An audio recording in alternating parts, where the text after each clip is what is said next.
Hey, hey, hey. So did you decide to go ahead and give me a ticket over there, but that's okay. Okay, I have it in like 6 different places. Yeah, I had it over there, but that's okay. Okay, I have it in like 6 different places. Yeah, I had it. And did you talk to the prosecutor about it? Your court date It's November 26th. That'll be handled long before that. November 26th. It'll be handled today. Wonderful. Let me finish talking. Okay. Okay. It's at the Larimer County Courthouse, 201 LaPorte Avenue. If it is not resolved prior to, you need to be there for that date, otherwise a warrant will be issued for your arrest. Wonderful. Okay? This is my information here. All of this right here is just... Now, did you talk to the prosecuting attorney about this? No, Rex. That is Okay. Rex. That is Okay, that's a good thing, kind of. Unfortunately, that just gives you... But I don't want him in trouble. I don't want him in trouble either. And here's the situation. The decision, when this is all said and done, is going to be determined by the court. Right, but the fact is, this is retaliatory. Fort Collins has already got knowledge of this lawsuit. They already have knowledge of the continued harassment. Can I talk? With this showing me perfectly the exact evidence I need in order to go to federal court. The exact evidence I need in order to go to federal court. Now you got more evidence stacked up. Why are these people giving me all of this claims and attempting to serve Robert has been converted into a crime?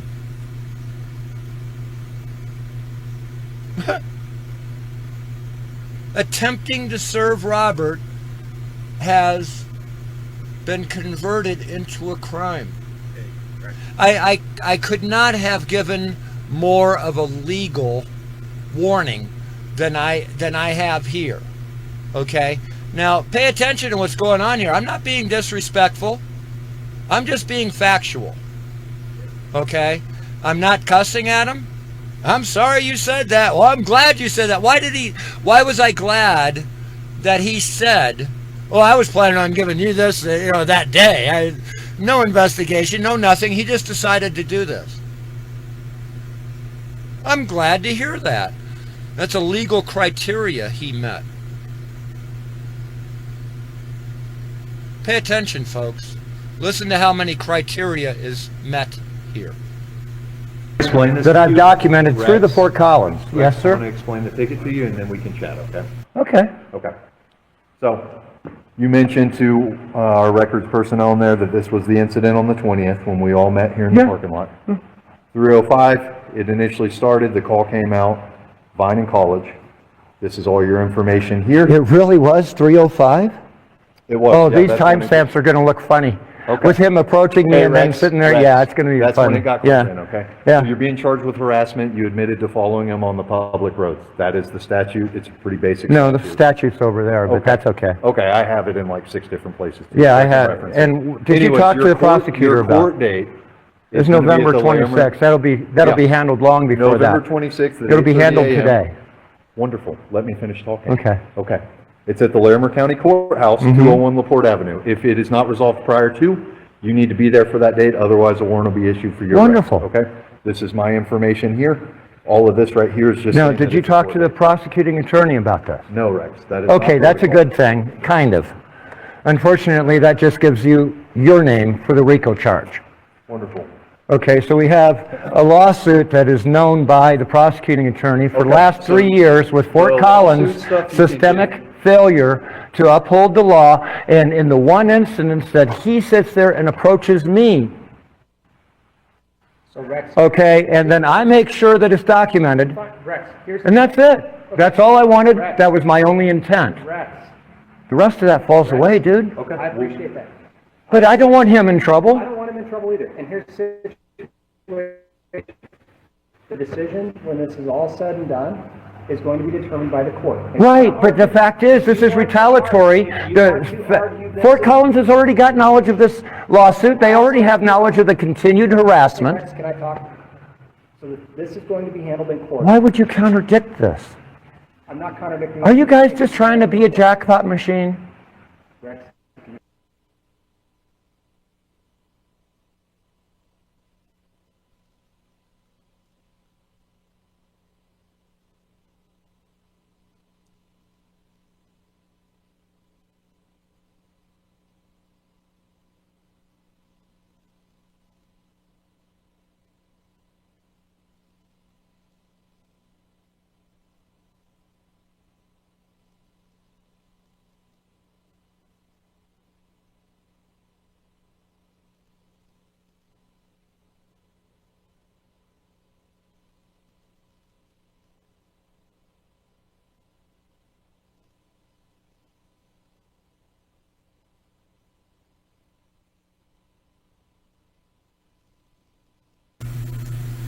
Yeah?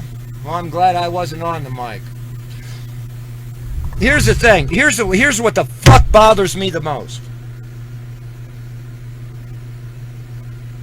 There are legal mills out there where systemic, or the advantage of, systemic and Monell errors, okay, turn into a cash cow for these lawyers.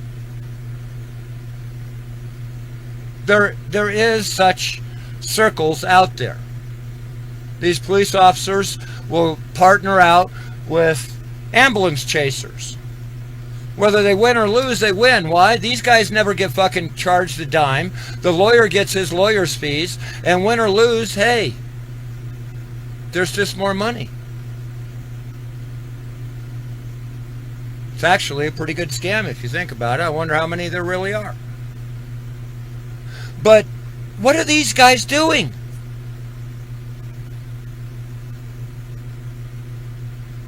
After they actually, on their own body cams, prevented service and obstructed service, then refused to do it themselves. Instead, they ordered me to go to the sheriff's department.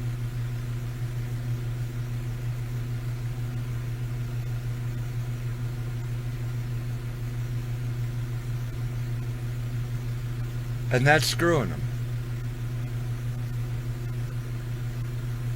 How is it that such fundamental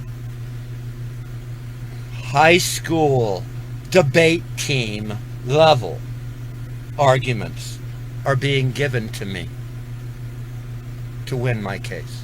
Debate team high school. That's it. There's no legal, there's no lawful here. It's merely a debate team in high school. And right now, they're dealing with a professor. That is how imbalanced this has become.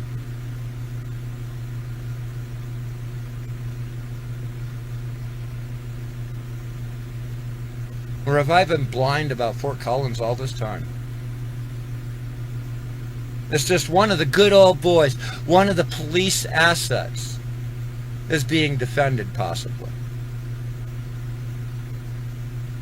Something's wrong here. They interfered with the service. They refused to do it themselves. They have a duty of some sort. There has to be something that they have a duty for. And then they turn around and ticket me for attempt of service. That's freaking amazing. And up until what just happened, I was going to keep it under the hat. I mean, I've got so much to present already. They're just making more of it. And that's the only thing that's pissing me off. I don't care. You want me to do the paperwork? I'll do the paperwork. Keep giving me the fucking evidence, and I'll keep doing the fucking paperwork.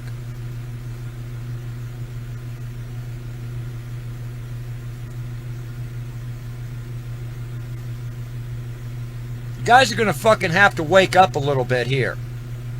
We're dealing with a kindergarten level goddamn law. There's no rebuttal. There's no excuse. I had the paperwork with me. The police had the paperwork, and they took it and then refused to give it to him.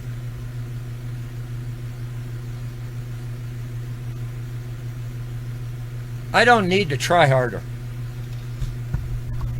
That is so basic. That is so fucking basic.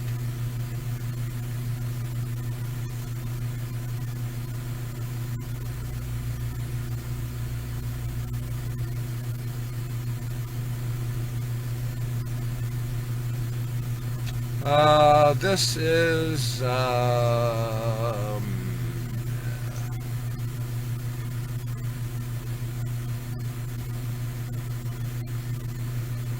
we can go better than this. You want to see how bad it really is going to get? This here cuts it off. Right here at 5, it cuts it off and loses the track. So I'm going to be inserting that track. But here you go, folks. This is really how bad it is. And they've given me the evidence. That's all I need. Certainly. Here's the standalone motion as requested. Your court's name, county state case number, notice of obstruction of service and motion for constructive notice and alternative service. Plaintiff, Rex A. Fredrickson. Defendant, Robert Thayer.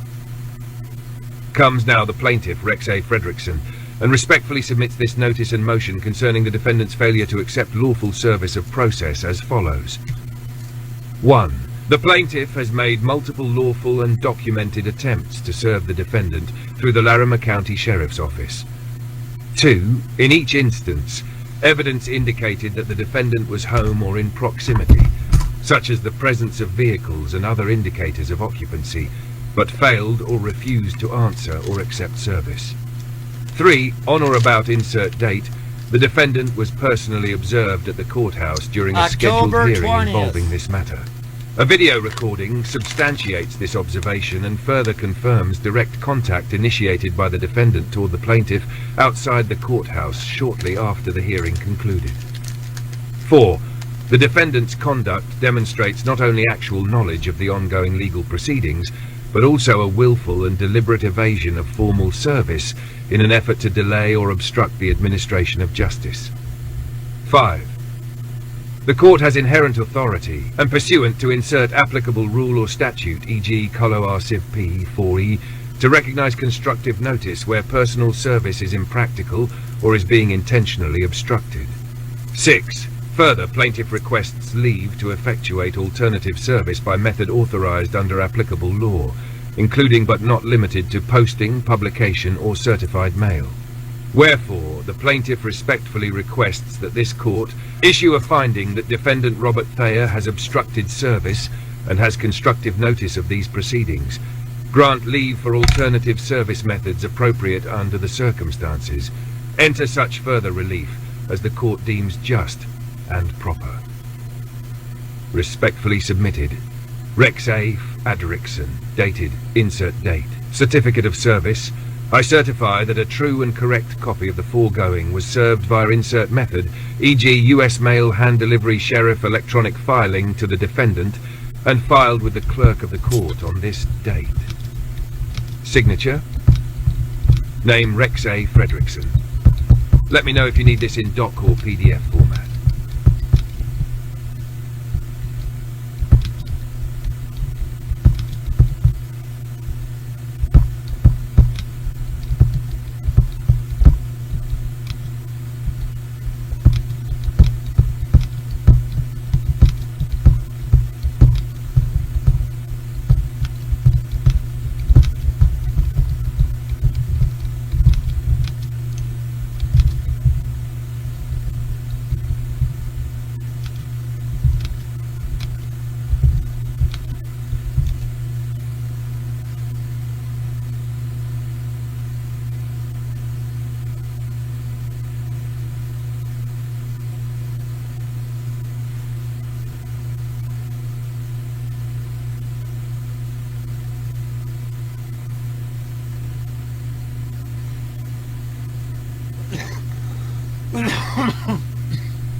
Anyway.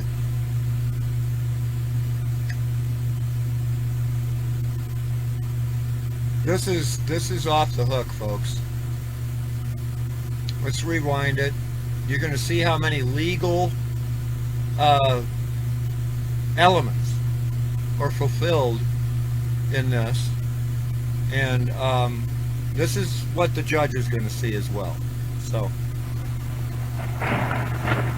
So did you decide to go ahead and give me a ticket then? I decided that before we even talked on the phone earlier. That's Wow! You hear that? You hear that?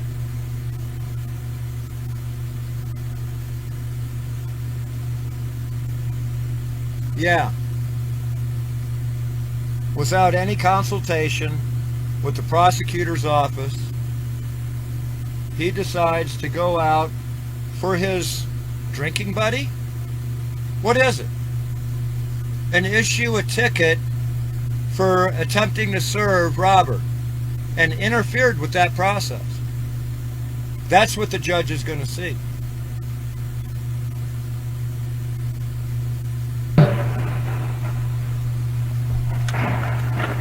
So did you decide to go ahead and give me a ticket then?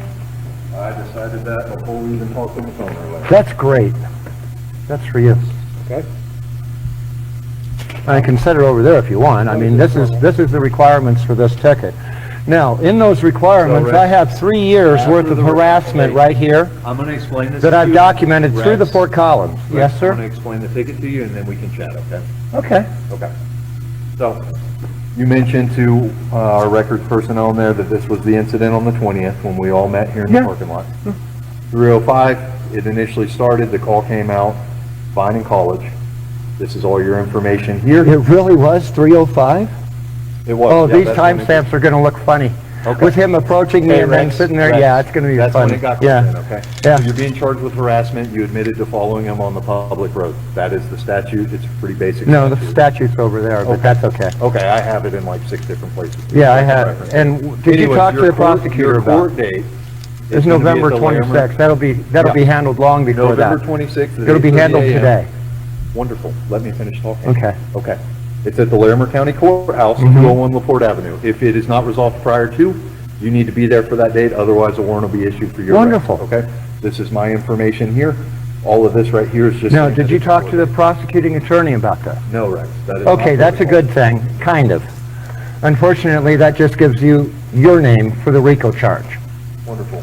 Okay, so we have a lawsuit that is known by the prosecuting attorney for the Okay, last so 3 years with Fort the Collins' lawsuit stuff you systemic did. failure to uphold the law, and in the one instance that he sits there and approaches me,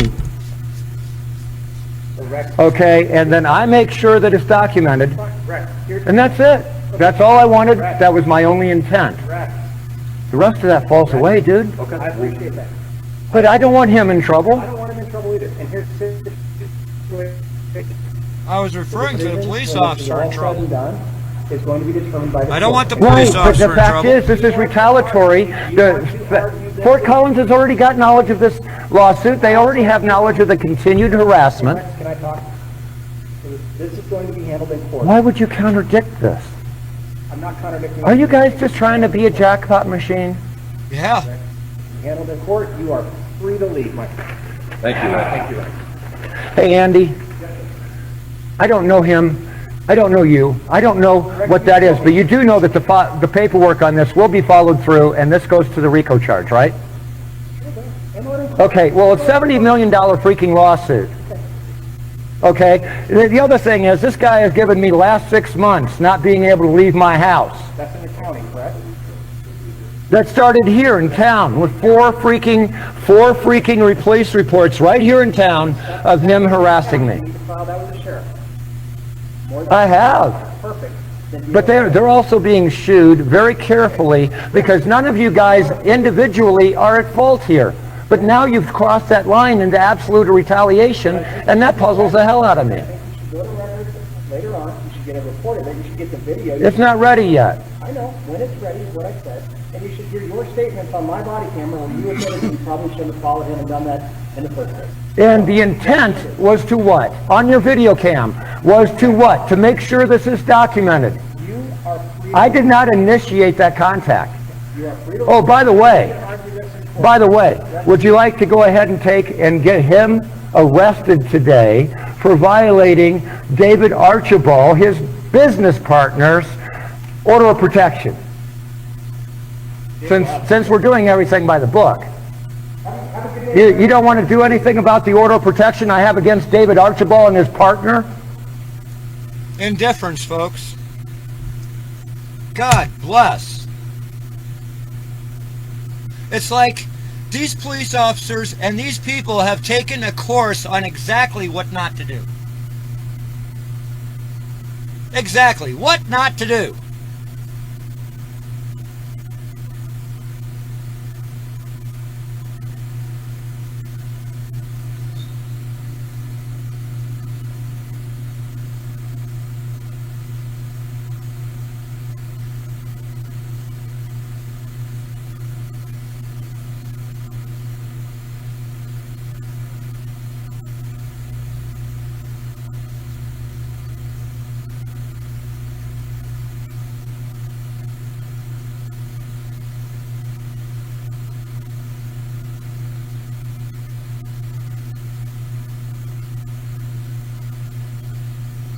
Here we go. No, I mean, I didn't want anyone to go to jail, but people are Certainly. going to jail now. Below is a complete and revised motion that includes the alleged interference by Fort Collins Police Department officers, expands the legal theory, and cites statutory and case law authority where applicable under Colorado law and general federal legal principles regarding obstruction of service, constructive notice, and alternative service. In the District Court for Larimer County, Colorado, Cert Division or courtroom if known. Case Na, Planch, notice of obstruction of service and motion for finding of constructive notice, alternative service, and remedial relief. Plaintiff, Rex A. Fredrickson. Defendant, Robert Thayer. Comes now the plaintiff, Rex A. Fredrickson, and pursuant to Rule 4F of the Colorado Rules of Civil Procedure and the court's inherent equitable authority, respectfully files this notice and motion for constructive service, alternative service, and judicial finding of obstruction of due process. In support thereof, plaintiff states as follows. I. Factual background. One plaintiff initiated this civil action and requested that defendant Robert Thayer be properly served with a summons and complaint through the Larimer County Sheriff's Office pursuant to CRCP 4E1. 2. Multiple lawful attempts to effectuate service were made at the defendant's residence. On several occasions, it was observed that vehicles associated with defendant were present, interior lights were on, and law enforcement and process servers received no response at the door. 3. Fort Collins Police Department officers were later involved in a separate incident in which plaintiff and defendant interacted outside the Larimer County Courthouse on or about insert date. During this encounter, the defendant confronted the plaintiff in the courthouse parking lot following a hearing from which defendant was absent despite lawful notice. The plaintiff verbally informed defendant of the ongoing civil action and pending service. Police were called and officers intervened in such a way that discouraged or obstructed service, including advising plaintiff not to pursue personal delivery at that time, despite defendant being physically present and aware. 4. Following that incident, the defendant posted a video online showing himself at the courthouse at the relevant time, further confirming actual knowledge of the proceedings. 5. The Fort Collins Police Department, by its officers' actions or omissions, interfered with the lawful service of process, a matter of significant public interest and potential civil liability. 2. Legal authority and analysis. A. Obstruction and avoidance of service under CRCP 4F. A plaintiff may request alternative service methods if personal service cannot be made with reasonable diligence. The defendant's refusal to answer the door, despite clear presence, and the later confrontation at the courthouse, where he mocked and recorded the plaintiff, constitute intentional evasion of service. In Remarriage of Lissaman, 996 P2D 1268, Colo App 2000, the Colorado Court of Appeals recognized that repeated avoidance and refusal to accept service can justify constructive service or alternative methods. B. Constructive notice. Courts have broad equitable powers to declare a party constructively served where personal service is deliberately obstructed. See Mullane v. Central Hanover Bank and Trust Co. 339 U.S. 306, 1950. In this case, defendant has actual notice, is evading formal service, and has taken affirmative steps to mislead or delay the process, including attempting to recast the plaintiff as the aggressor. C. Improper interference by law enforcement. The plaintiff alleges that law enforcement officers discouraged or prevented him from lawfully serving defendant, despite defendant being present and in public view. While law enforcement generally has discretion during civil disputes, interference with court process may give rise to claims under 42 U.S.C. 1983, and Colorado courts may take judicial notice of institutional obstruction, particularly where it undermines access to courts under the First and 14th Amendments. 3. Prayer for relief. Wherefore, plaintiff respectfully requests the court to 1. Find that defendant Robert Thayer has intentionally evaded service and has constructive notice of this action. 2. Grant leave for alternative service under CRCP 4F, That I won't need. including service by posting at defendant's last known address, certified mail, or publication, I won't if need that. He's necessary. been served 3. now. Order that service efforts to date be deemed sufficient to satisfy due process. 4. Acknowledge and preserve the record concerning interference by Fort Collins police personnel, as this may become material to future legal claims. And 5.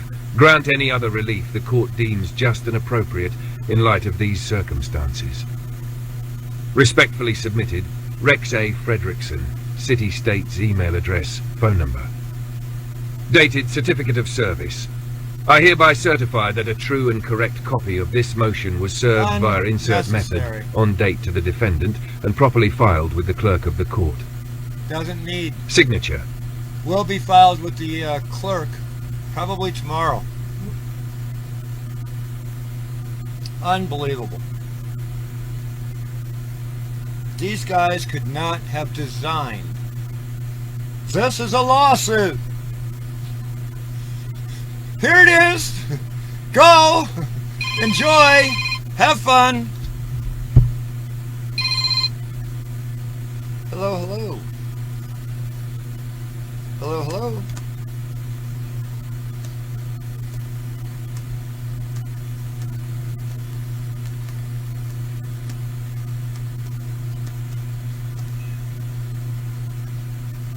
Hello, hello. I am swimmingly, but I mean that's both in the emergency mode and the fact that I'm still having fun, something like that. Yeah, it's kind of like going down the Colorado River, you know, without a mat, you know, yeah.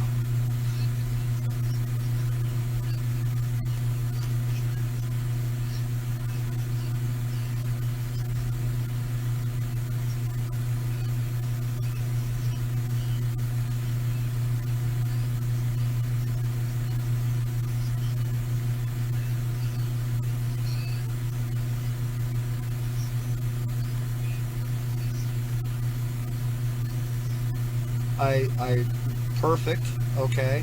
However, what I would do is I would upgrade it a little bit. Now we do have internet feeds. Lyle does have it.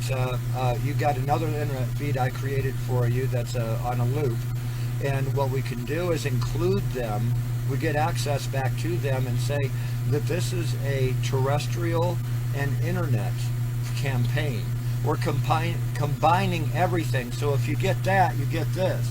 Now, one of the things I suggested to Lyle, but he hasn't given a full okay yet, is we have a bunch of people at $250, let's say, a month. Okay? And these people are, basically, they're just ma and pa. $250 a month is something significant for a sale, but it doesn't hurt a business. And now they can afford advertising. Why? Well, it's real simple. They are not going to get any type of terrestrial advertising, okay, if they go with a $4,000 plan. You see what I'm saying? Now, so I know that you can't afford that. I have got a new program. It's work with WBOU, okay? And what we're doing is combining the two. So if you sign in with the internet, we now have you also on rotation, good word to use, rotation in the radio station as well. Now the reason for that is because we want to be the best service that we can for the community. We want to keep our prices down, and what we want to do is create a directory of all these businesses that are the home businesses that could not afford advertising and help you advertise. You see what I'm saying? So do you see how that combines everything into one package now? Exactly. Now I have HomeNetwork.tv, the banner for WBOU and everything like that's already flying. We're running that already with the licensing for WBOU as well. So we also have StreamYards.2. Okay. Now here's the problem. StreamYards.tube has about 7 million visitors a month, but they're from all over the U.S. Okay. The thing of it is, though, we have a banner. We're not down in, live broadcast here somewhere in a list. We're actually in the banner of featured, and we are sponsored by StreamLive.tube. Okay, so we've got the 7 million viewers there, but it's not all ours. We have a kind of a slave audience when they first log in, because the first TV station they see or live broadcast is one of ours. You see what I'm saying? Now, this is a new way of marketing, and instead of trying to climb up the ladder, we're basically climbing down the ladder. Okay? So, and going to the grassroots. Okay? We're bringing the price down with it. We understand how it is. You can't even advertise in a newspaper for $250 a week.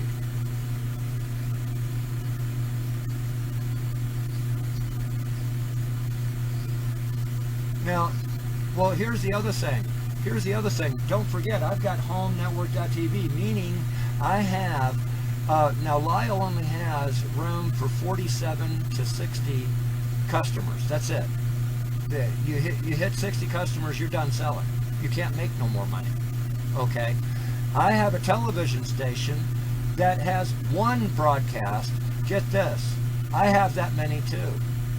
I have 60 customers I can take care of that. But guess what? I have 5 more TV broadcasts.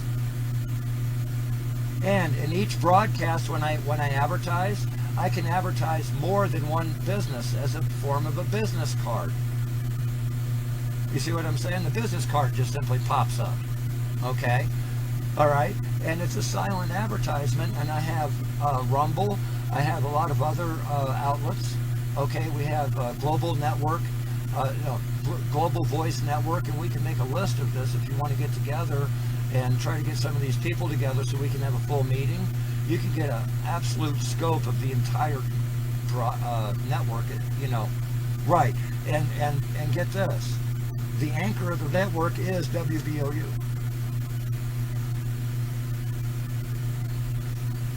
Okay, because that's our terrestrial. Now, that's the other thing. I'm trying to get more transmitters and stuff like that. So once some of our first, overhead should be, income, we're going to take a small percentage of that and try to take it and get some serious transmitters.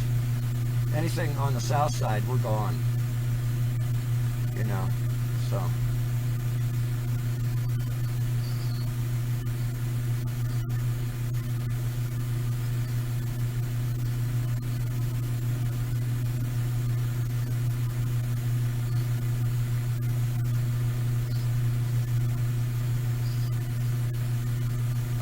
It is in your previous email, and it wouldn't be that many back, but I will have to locate it and send it to you. All right, I'll do that again. I'll try to get that done by tomorrow. I got to reconstruct it again. I won't be able to find the original, is what I'm saying. So, and it sounds like we've tailored it a little bit from this conversation as well. It's going to be a direct sale. It's going to be easy. You can walk in, leave a card, have them call me. You know, this is something fantastic. It's for everybody in the community. It's not something, you know, that's commercially driven or commercially influenced. We don't care if you're woke or otherwise. You know, and we don't, you know, so. All right. You bet. Sounds like we're on it. Alrighty, Lyle, can I talk to you tomorrow? I should be on the air. Yeah, it'll be fine. But can I talk to you after I get off the air tomorrow? And I'll try to get this ready while I'm on the air. Alright, I'll talk to you then. Alright, bye-bye. Well, that was very pleasant to hear.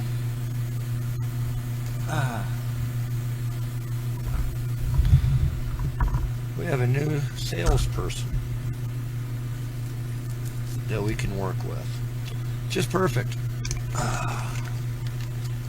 Like I said, this shit's coming together. We've got plenty of listeners and things like that. Just on my side channels, okay, and side broadcasts, we've got well over 1,500 a day. So, I'm not worried about it.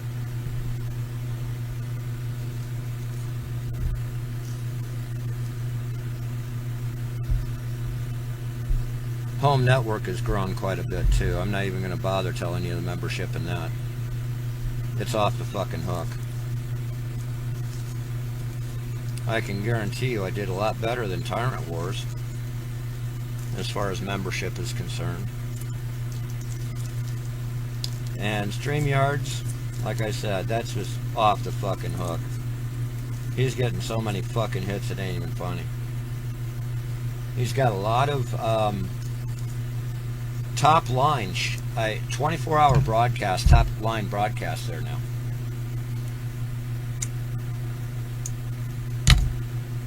It happened on the 20th, Bob. That's almost right.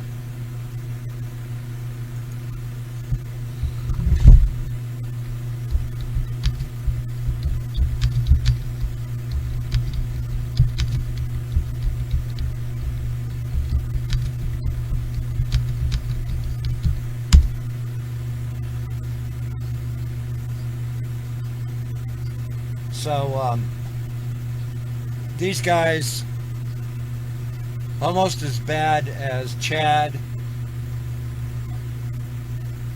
and why do they keep handing it to me? I mean, literally handing it to me.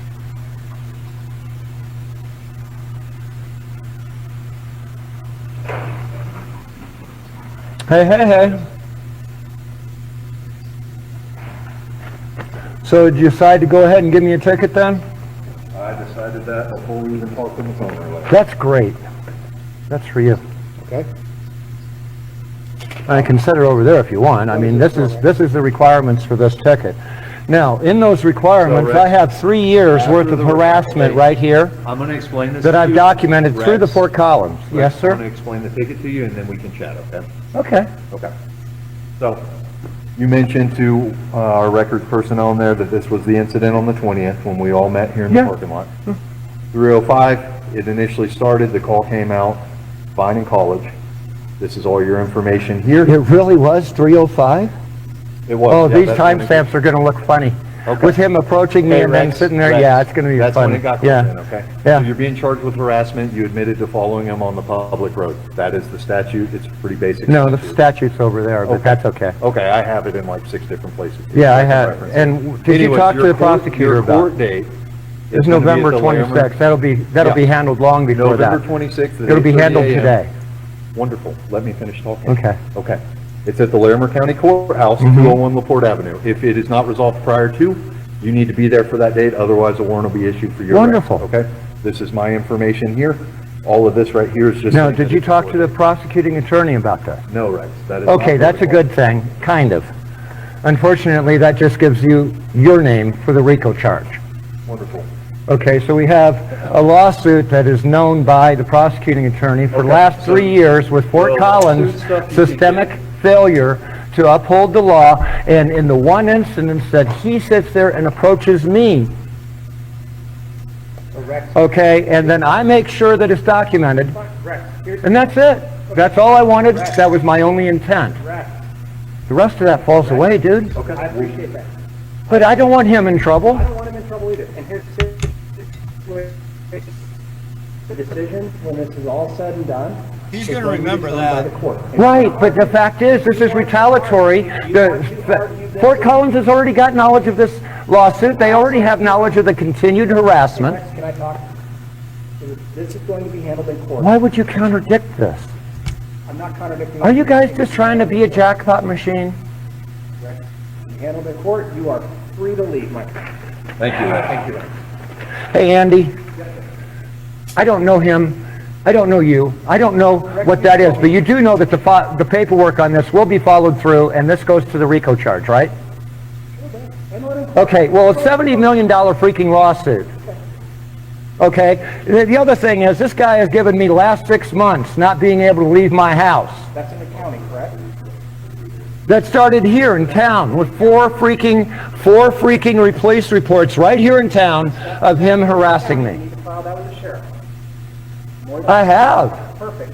Then you But they're also being shooed very carefully because of the retaliation, and that puzzles the hell out of me. I think you should go to records later on. You should get a report of it. You should get the video. It's not ready yet. I know. When it's ready is what I said. And you should hear your statements on my body camera where you admitted that you probably shouldn't have followed him and done that in the first place. And the intent was to what? On your video cam, was to what? To make sure this is documented.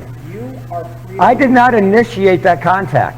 You are free to Oh, by the way, argue this in court. By the way, would you like to go ahead and take and get him arrested today for violating David Archibald, his business partner's order of protection? Since we're doing everything by the book. You don't want to do anything about the order of protection I have against David Archibald? And that's absolute indifference. I've got 3 years of them following me compared to one day I try to serve them. And when I do try to serve them, instead of allowing that service, they order me away and save him from being served, and then give me a ticket. That's so extraordinary.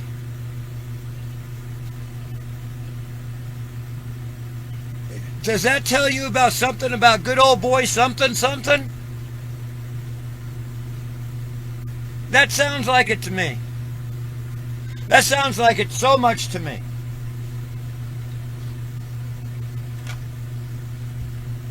I don't think Robert's going to be leaving that courtroom without handcuffs. I really don't see that happening. Not when this is so blatant. And as far as these guys are concerned, I have no idea what the fuck drove them. They fulfilled every mother freaking element of the crime. With notice.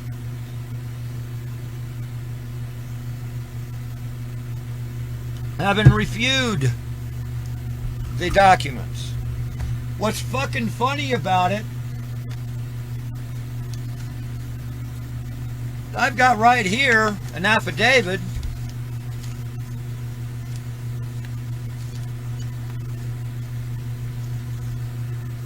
that he put down on himself with the actual Fort Collins PD.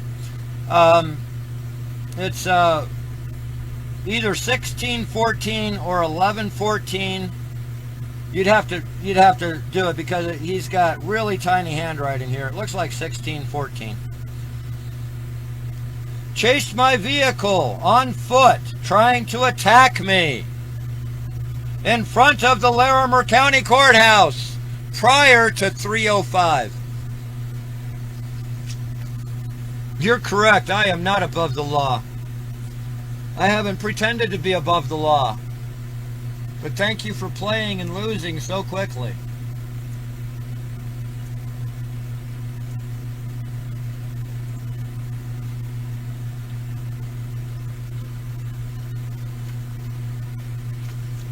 This is misleading to the court.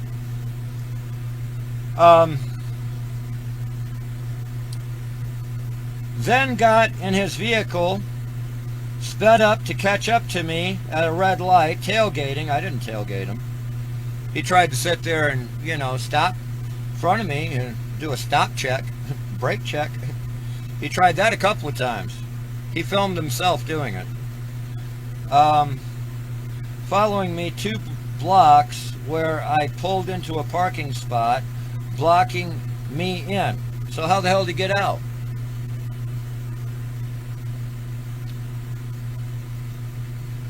If I blocked him in, he'd still be there.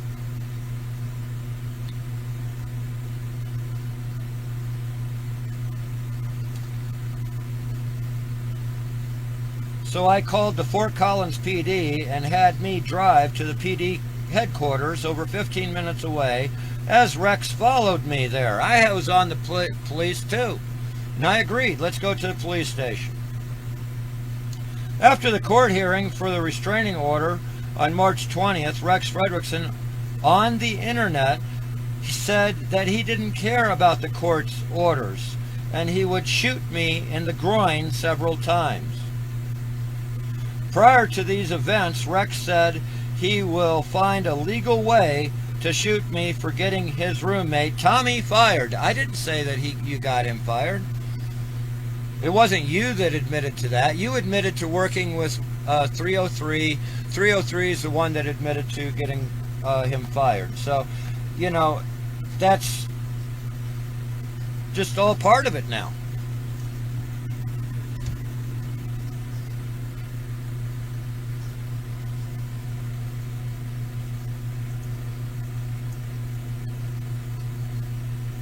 Yeah, this isn't delusional. This is every element of the crime being met, is what it is. That's what this is.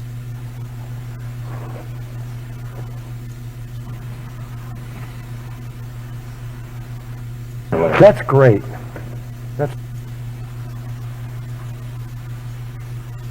I didn't imagine this video occurring.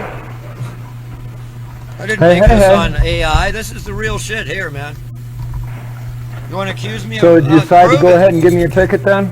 Prove I it. decided that before we even talked on the phone earlier. That's great. That's for you. Okay? I can set it over there if you want. I mean, this is the requirements for this ticket.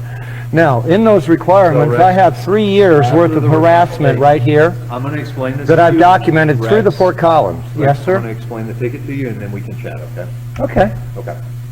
So, you mentioned to our records personnel in there that this was the incident on the 20th when we all met here in the Yeah. parking lot.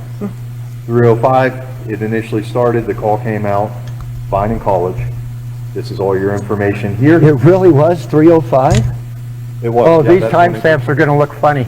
Okay. With him approaching me Hey, and then Rex, sitting there, Rex, yeah, it's gonna be that's when funny. it got Yeah. called in, okay? Yeah. So you're being charged with harassment, you admitted to following him on the public road. That is the statute, it's a pretty basic No, the statute. statute's over there, but Okay. that's okay. Okay, I have it in like 6 different places. Yeah, I have. Oops. And did you Anyway, talk to the your- prosecutor your about court it? date, No, It's England November willing. 26th. That'll be Yeah. handled long before that. November 26th. at It'll be 8:30 handled a.m. today.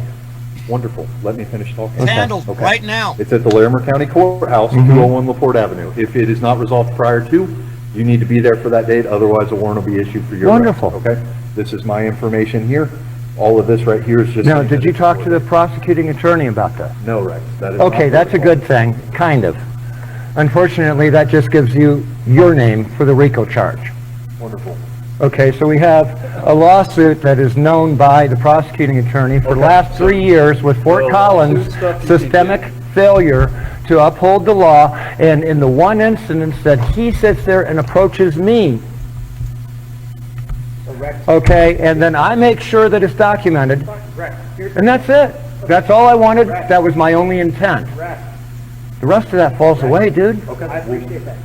But I don't want him in trouble. I don't want him in trouble either. And here's the Somebody is. decision, when this is all said and done. Wishful it's going to be thinking's not determined going to by the help court. you. Right, but the fact is, this is retaliatory. Fort Collins has already got knowledge of this lawsuit. They already have knowledge of the continued harassment. Rex, can I talk? So this is going to be handled handled in court. Why would you contradict this?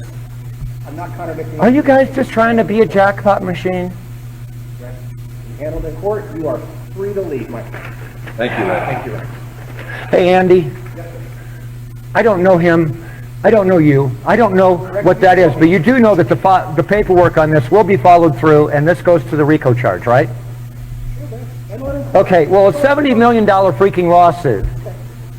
Okay, the other thing is, this guy has given me last 6 months not being able to leave my house. That's in the county, correct?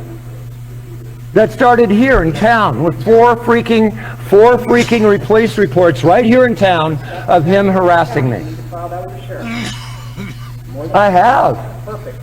But they're also being shooed very carefully because none of you guys individually are at fault here. But now you've crossed that line into absolute retaliation, and that puzzles the hell out of me. You should go to records later on. You should get a report of it. You should get the video. It's not ready yet. I know. When it's ready is what I said. And you should hear your statements on my body camera where you admitted. Why the hell did they do this? Done that in the first place. And Why? the intent was to what? On your video cam, was to what? To make sure this is documented. You are free. I did And not. the entire time he had the fucking papers in his fucking hands, refusing to serve it.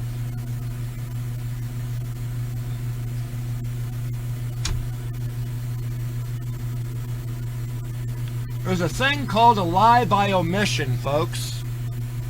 It's called a lie by omission. And I think that the judge is gonna find a lie.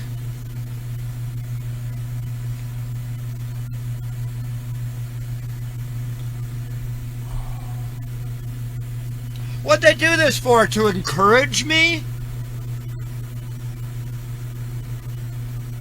To actually encourage me?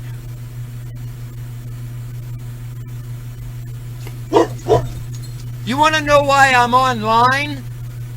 It's because I'm not going to be accused of taking this evidence and trying to blackmail anybody with it. I'm making it public. It goes the rest of the way. There ain't no taking it back.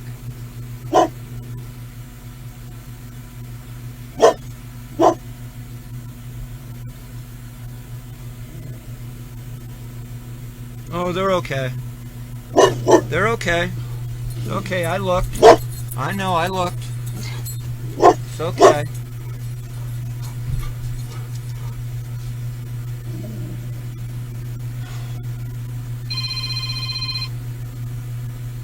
Wow. Dude, you're not going to believe what just happened. Well, you know I was trying to serve Robert on the 20th, right?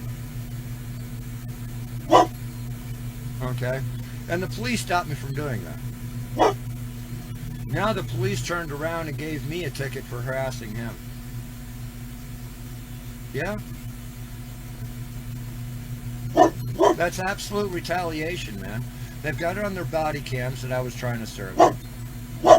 Okay, and everything. But they want to play games. And I sit there, I told them, I don't know how many fucking times. Okay? You don't need a license to be a private investigator in the state of Colorado. Meaning, what? Private investigators do what? Services, right?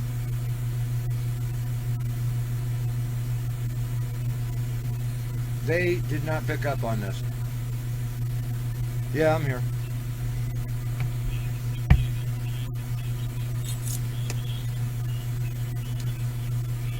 No, it doesn't. No, it's not a matter of that.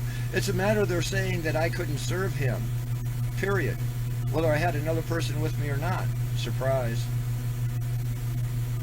You see, you can't do it personally. Just walk up and go na na na na na, blap, and slap him in the chest with papers. You can't do that. Okay? So, it's against the law to do that. Now, in Illinois, it's not, up to a certain point. I'm not exactly sure, but you can personally serve them. Okay? Here, that's not the case. And it's more often that you cannot personally do it yourself. Okay? In some instances, you have to. But any third party can do that, as long as they're above the age of 18. And the police came along and they actually interfered with it. And to be honest with you, the very next day it was served anyway, or thereabout. It was very close. But the thing of it is, they did prevent him being served, and now they turned around several days later and gave me a ticket for it, for harassing him in official business, in official capacity. Yeah.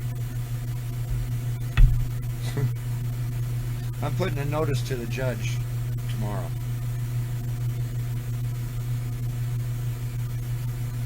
So.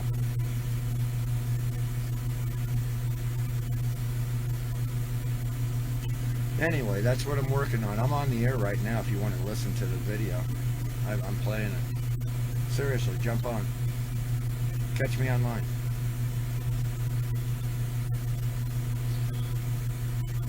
Well, it's the video I'm doing now. You know, it'll be my last video if I'm online, you know, or you have to rewind it in order to find out. But wait until you hear this shit. I mean, I made sure that they were knowingly and willingly doing exactly what they should not do. Literally. I had them demonstrate that that was their intention. Fucking amazing, dude. You do realize that's retaliation. You do realize that's interference. Yeah. Yeah. Well, you just have to take that up with the court. It's not up for me to decide. You're damn right. But you just gave me a name when I didn't have one before. I wasn't even trying to get a name. I didn't want a name. For the most part, I believe in the Fort College Police. For the most part, I've seen what the Sheriff's Department's done. I've seen it from a very low perspective, from being homeless for a while, you know, while and shit like that. So I have respect for them. They give people respect. But this, I never expected. It's almost like, you know, hey, you know what? We haven't fucked with you enough. Here's another $100,000. I'm not joking.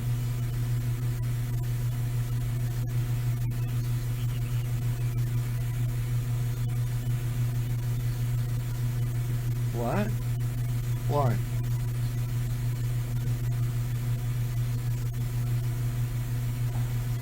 You mean the one you're running right now?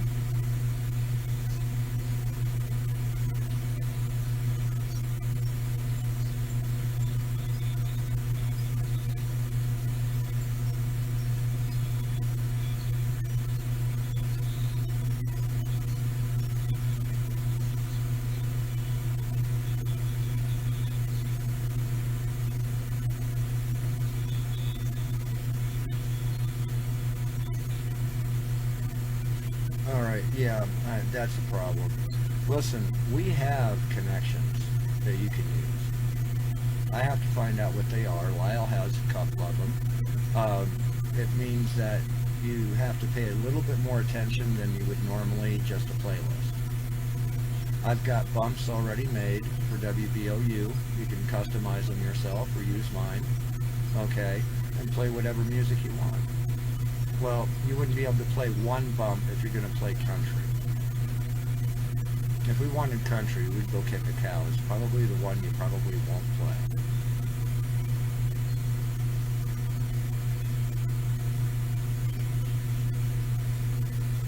Dude, I don't know country to play it. That's why.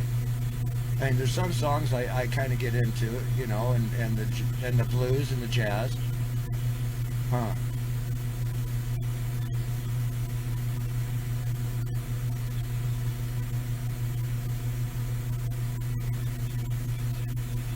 Yeah. I don't know any of them. That's my point. I wouldn't be able to make a playlist. Dude, it wasn't until 2005. No, it was earlier than that.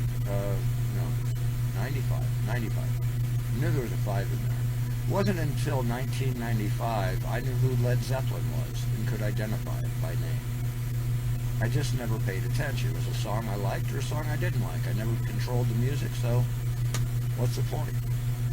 I'm not joking. Okay, the bands that I know, Robert Plant's, you know, the ones that I've gone and seen, ZZ Top, you know, Grateful Dead, You know, sure, I know those guys. I went to see their concerts. You know, but that was the limit of it for years and years. I just never paid attention. Just whatever's on the radio.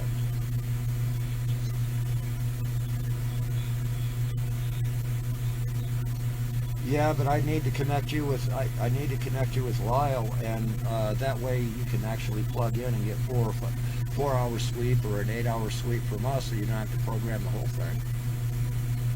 And it'll give you a higher rating too, being from WBOU.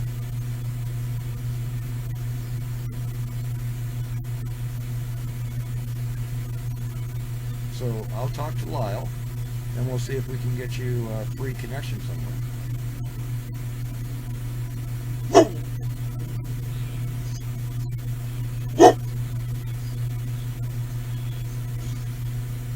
Right. No, I understand. Well, right, I did. It's nice.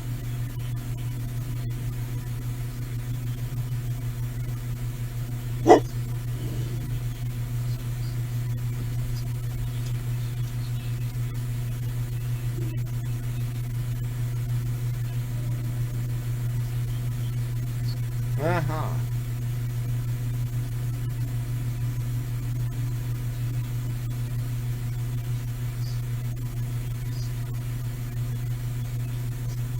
You can, no, just put your store, whatever you want, on Home Network. That's what it's for. You can post articles instead of posting a video, you can post an article, and then call me, and I approve it, and then that'll go into the country store, and you can sell anything you want in there. It's just a great big list, like Craigslist, only crazier. It's a cross between Craigslist and what the fuck was that? Go Away or Throw Away or something like that. I didn't like the app, but that's what it wound up looking like. Toss Out, yeah, that's it. But it looks kind of like that, you know, just page after page of icons that you can click on. But I mean, we've got everything from electronics to, you know, rare party favors to kitty cat socks. You turn your feet with kitty cat paws. Yeah. All the newest stuff. We've got drones in there that are awesome priced, stuff like that.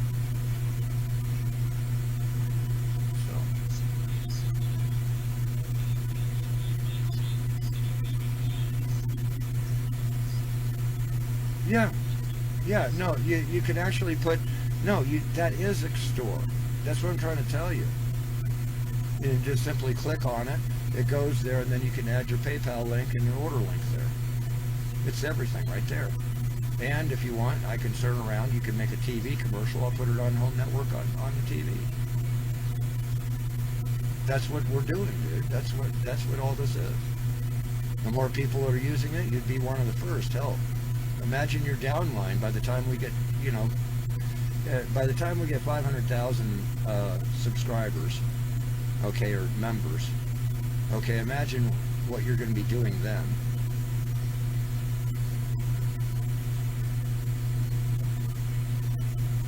Seriously, you're going to be fucking cleaning up. Okay, you're in on the start of it. You know every inch of it, and I showed you. That's great. I'll help you. I don't care if you make more money than I do.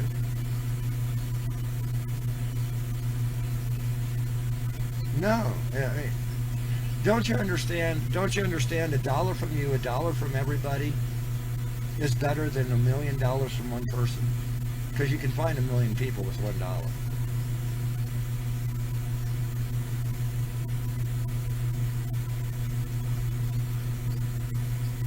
That's it. That's the whole purpose.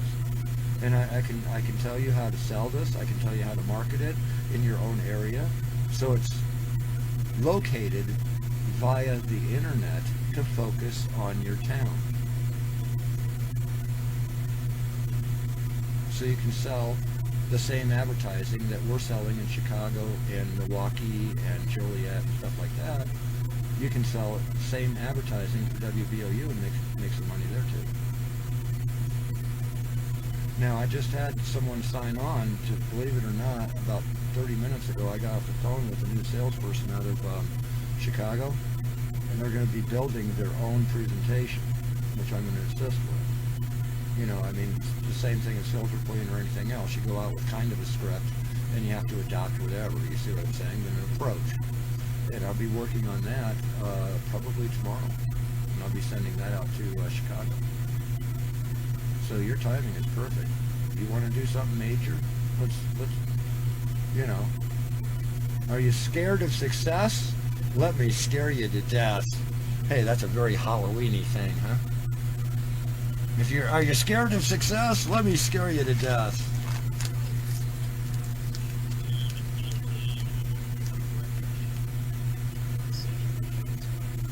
Like, wanting to, like, build something, it's, you don't even know. Right. And my biggest hurdle is no help.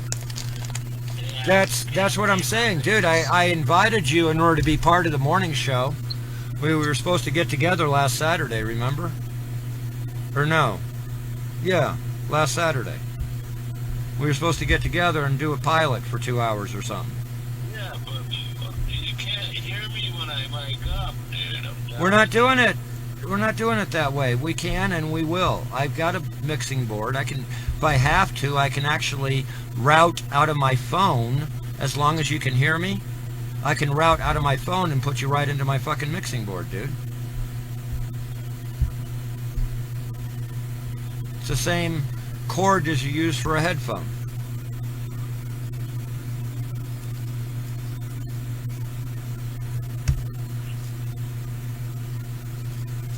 Just let me know.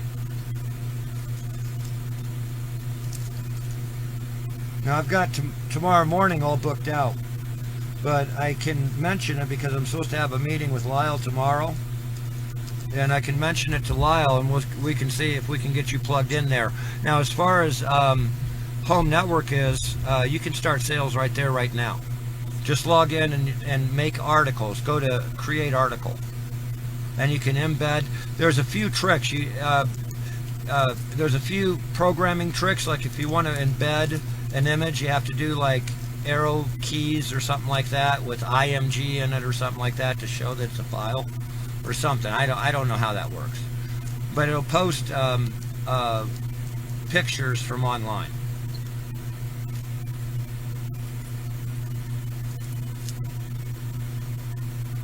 You can link it to anything. You can link it to a website, whatever. Are you still there? Yeah, I'm here.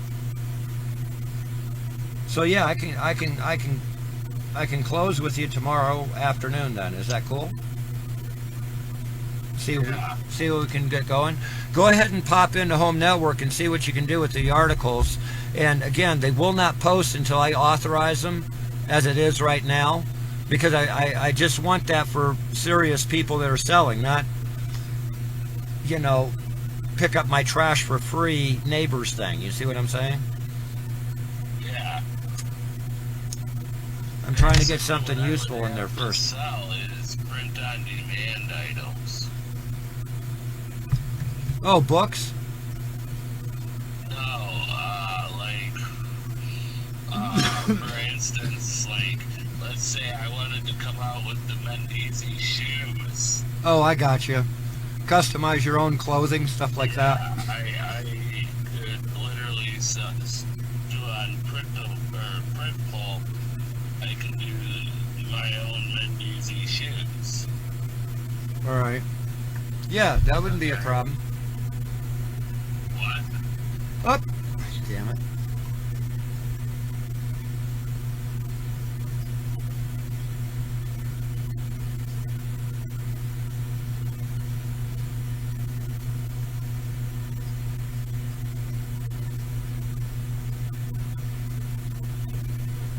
Sorry about that. That was mine. I was trying to unmute. I put you down on the table, and you did go out on the mic for a second, but you know, nothing. I just had to hear you for a second. I dropped my cigarette. Never mind. Anyway, continue.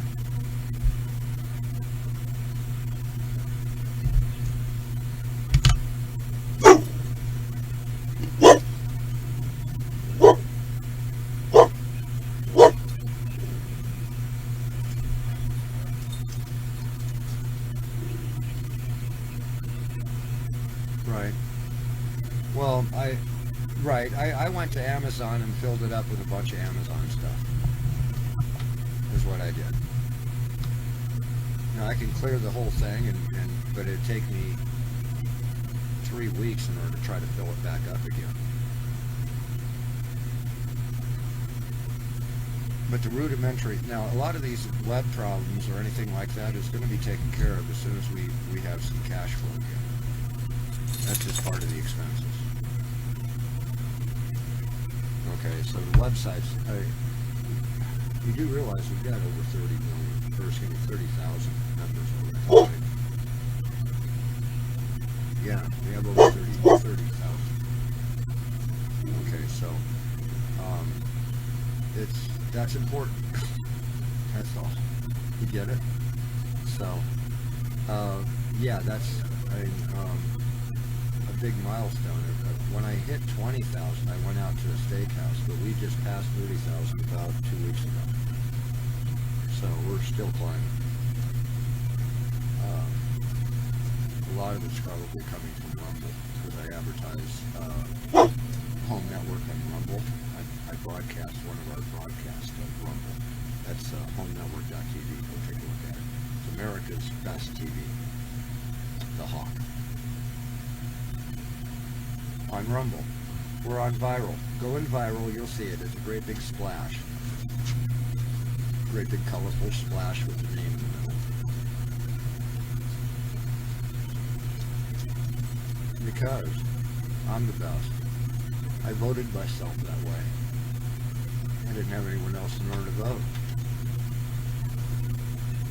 Dude, it's the best of American TV, meaning classic TV, like McHale's Navy right now is playing.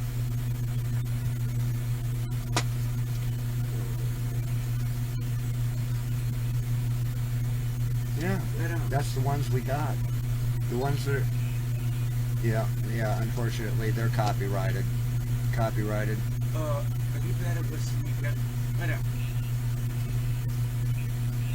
Copyrighted. I might be able, yes, I love Airwolf, and as a matter of fact, that one I might be able to get the copyrights for. You see, that's what it's driven. Now listen, dude, I'm playing Felix the Cat cartoons for cartoons in the morning. Okay, so it's attracting the older and the middle class. A lot of college students are checking it out for nostalgia reasons and things. It's taken off though.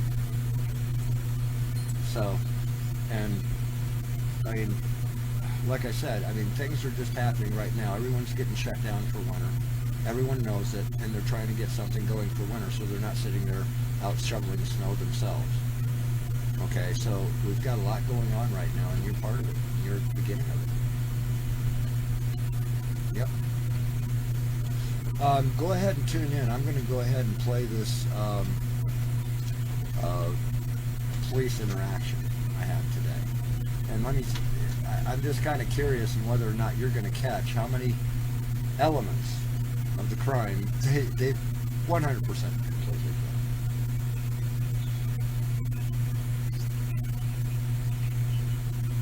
done. Oh, you'll catch it. This isn't even high school debate team stuff. I'm serious. Right.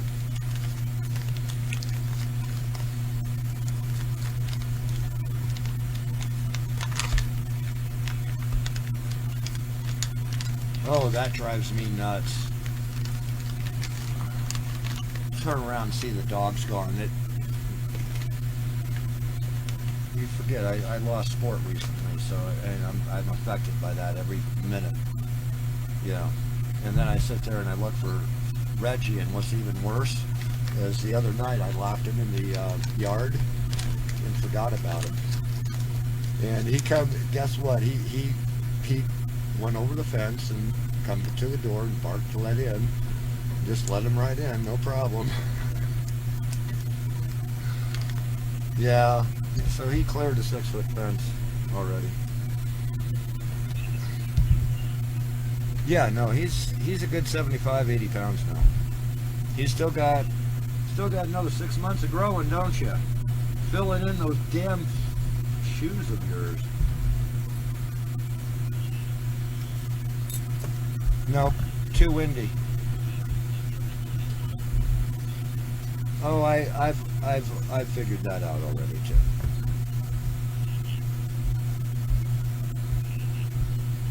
I bet you if I get a taser gun, he'd hardly notice it. He's fucking stacked. I honestly tell you. I mean, normally you don't see muscles in a dog unless they're like a pit bull or something, right? This is a fucking golden lab, and every muscle you can see in him. It's just, he is ripped.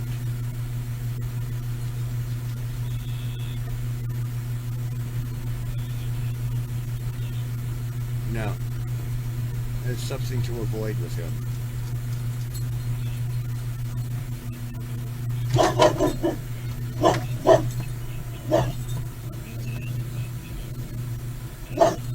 It's the wind. It's windy. It's windy. That's wind. Yeah.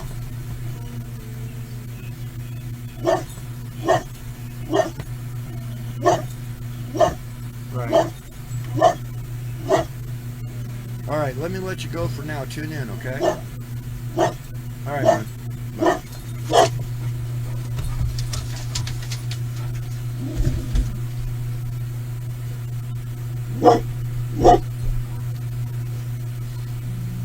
So if it wasn't bad enough that he put in this report that he felt threatened by getting served and made up all this shit in order to get this, and it's the same judge that signed it.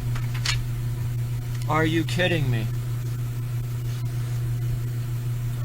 I as a judge, I wouldn't want anything to do with this case.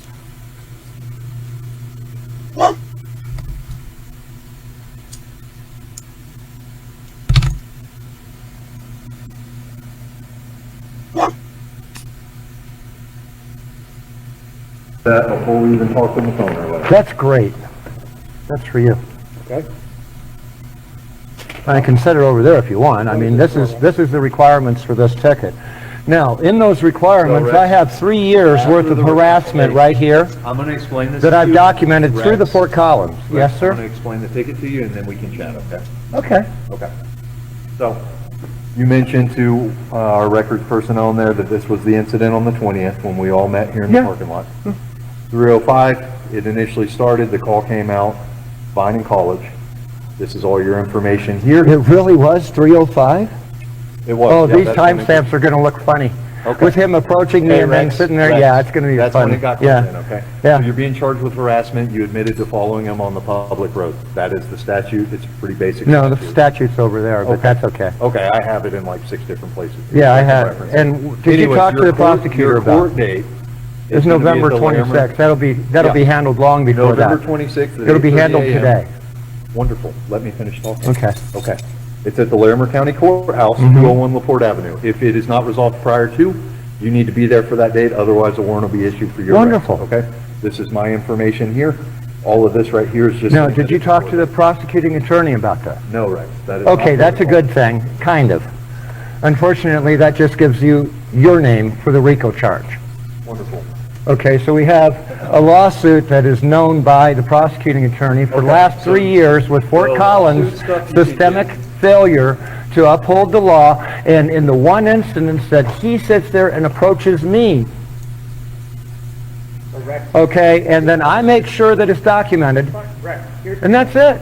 That's all I wanted. That was my only intent. Rex, The rest of that falls away, dude. I appreciate that.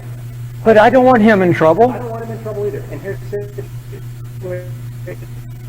the decision, when this is all said and done, is going to be determined by the court. And Right, but the fact is, this is retaliatory. Fort Collins has already got knowledge of this lawsuit. They already have knowledge of the continued harassment. Rex, can I talk? This is going to be handled in court. Why would you contradict this? I'm not contradicting. Are you guys just trying to be a jackpot machine? Rex, you handled in court, you are free to leave, my friend. Thank you, Rex. Thank you, Rex. Hey, Andy, I don't know him. I don't know you. I don't know what that is, but you do know that the paperwork on this will be followed through, and this goes to the RICO charge, right? Okay, well, it's $70 million freaking lawsuit. Okay, the other thing is, this guy has given me last 6 months not being able to leave my house. That's in the county, correct? That started here in town with four freaking police reports right here in town of him harassing You me. need to file that with the sheriff. More than I have. perfect. Then you But they're also being shooed very carefully because none of you guys individually are at fault here. But now you've crossed that line into absolute retaliation, and that puzzles the hell out of me. I think you should go to records later on. You should get a report of it. You should get the video. It's not ready yet. I know. When it's ready is what I said. And you should hear your statements on my body camera where you admitted that you probably shouldn't have followed him and done that in the first place. And the intent was to what? On your video cam, was to what? To make sure this is documented. You are free. I did not initiate that contact. You are free to Oh, by the way, argue this in court. By the way, would you like to go ahead and take and get him arrested today for violating David Archibald, his business partner's order of protection? Since we're doing everything by the book. You don't want to do anything about the order of protection I have against David Archibald and his partner? Have a nice day, detective. Thank you for showing. Really.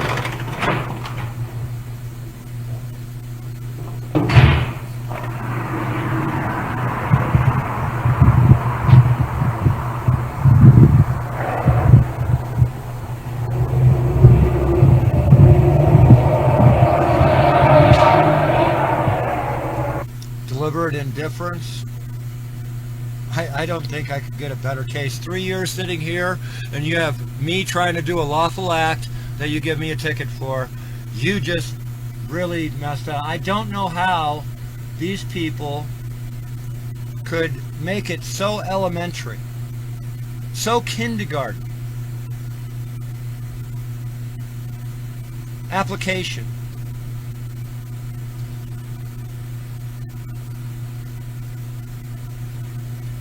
They refused in order to sit there and serve them themselves. Had a public servant right there in order to do it. They didn't want to do it. I had Tommy there to do it. He didn't. They wouldn't let him do it. Wouldn't let me do it because I wasn't supposed to. But they wouldn't do it, and they wouldn't let Tommy do it. There you go. They want to address me. They want to fuck with me. I don't think you can get better. And oh, we have the body cams. Well, you better bring it to court. You just trying to slow me down, trying to get all this fucking documented? What?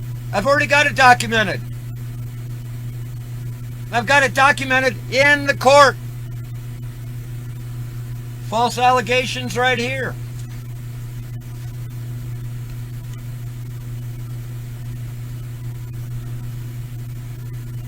Can't fuck this up worse. This couldn't be fucked up worse.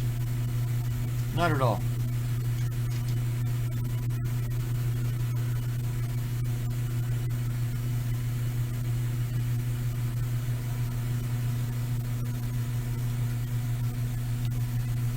Unbelievable.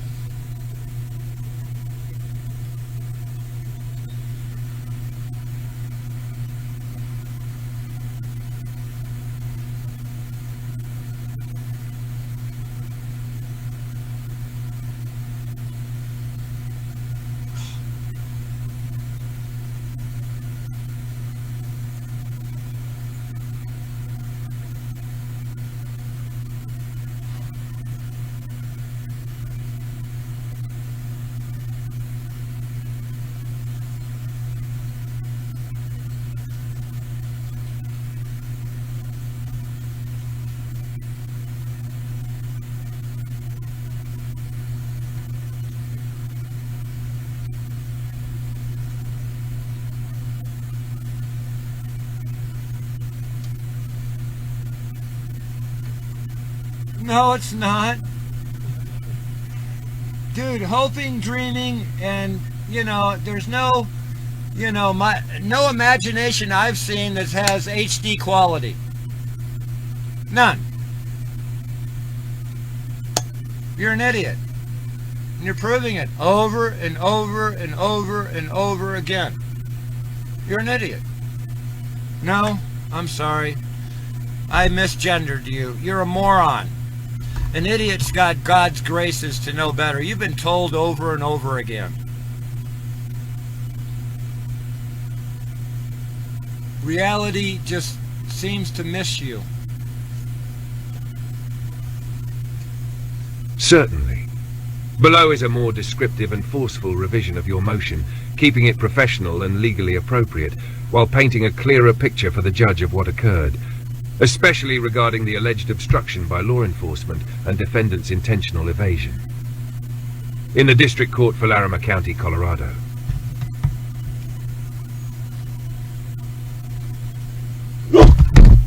Notice of obstruction of service and motion for finding of constructive notice, alternative service, and remedial relief.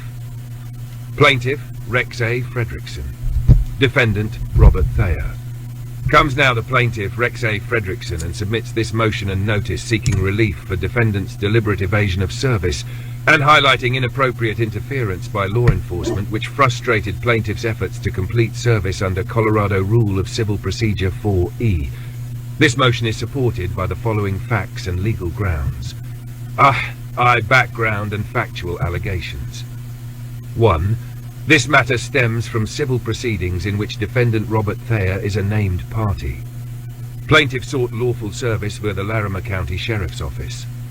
2. Numerous attempts to serve defendant at his residence were made by officers and deputies. Each attempt was met with a consistent pattern. Lights were on inside the home. Vehicles known to belong to defendant were present. Despite this, no one answered the door. These observations indicate intentional avoidance of contact despite defendant's presence. 3. On insert date, following a hearing where defendant failed to appear, plaintiff encountered defendant in the parking lot of the Larimer County Courthouse. Plaintiff had just concluded court proceedings and was exiting the building when defendant, who had apparently been monitoring the hearing from a distance, approached plaintiff's path of travel in his vehicle, playing loud music and engaging in mocking behavior. Number 4. Defendant then initiated an interaction captured on video, subsequently posted online, further confirming his physical presence at the courthouse during or immediately after the hearing. 5. As plaintiff attempted to inform defendant of the civil process and upcoming service attempts, Fort Collins police officers intervened, instructing plaintiff to cease attempts to serve and instead to disengage. This effectively prevented service in real time, despite the fact that plaintiff was in lawful possession of service documents. Defendant was not only present, but actively provoking plaintiff. The officer's intervention left defendant unserved despite having direct knowledge of the case. 6. Despite being advised of the pending court matter and his recorded physical presence at the courthouse, defendant failed to respond to prior court dates, then later filed his own complaint and restraining order, a move that raises substantial questions of abuse of process, delay tactics, and retaliatory litigation. 2. Legal grounds and authorities. A. Intentional evasion of service, CRCP 4. Under Colorado Rule of Civil Procedure 4F, alternative service is warranted when service cannot be made with reasonable diligence. The standard does not require futility, only persistent avoidance.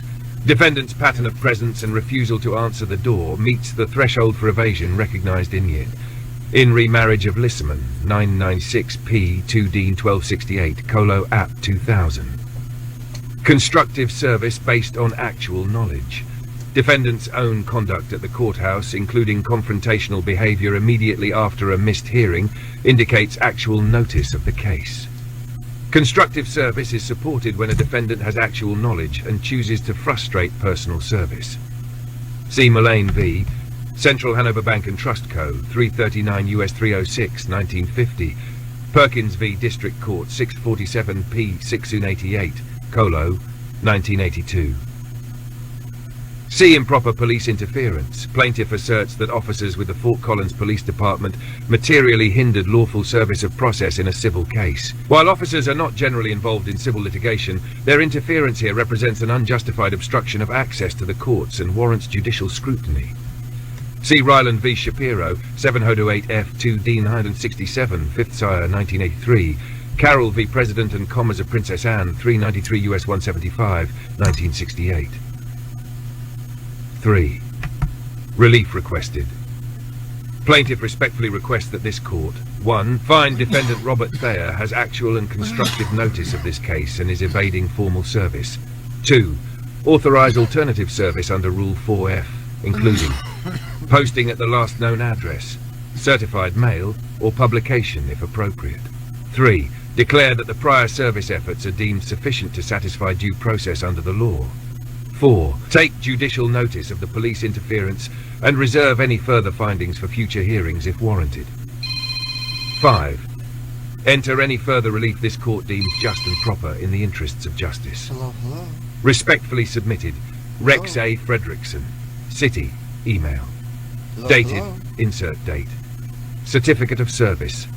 I certify that on insert date a true and correct copy of the foregoing motion was served via method of service to defendant Robert Thayer at insert address if known or state on file.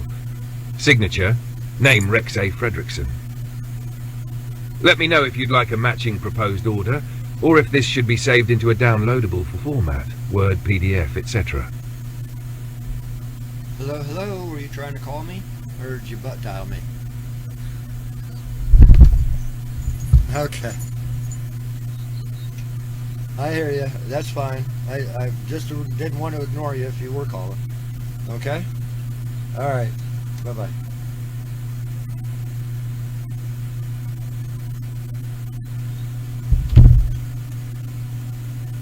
Yeah, it can be quite a bit different.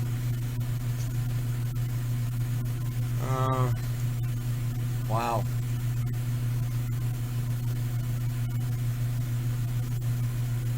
That's pretty fucked up, folks. That is really fucked up.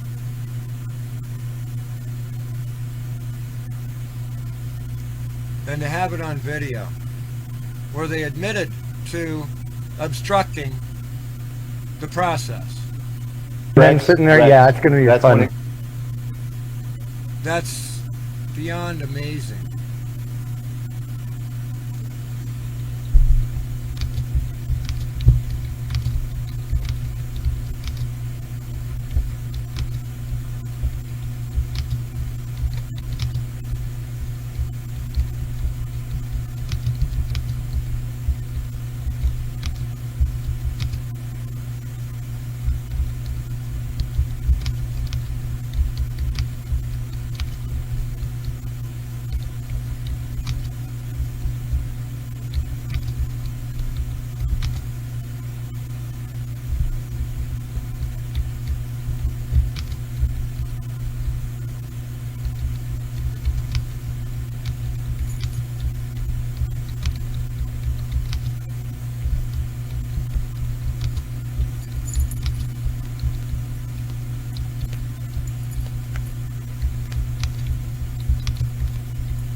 Woof woof.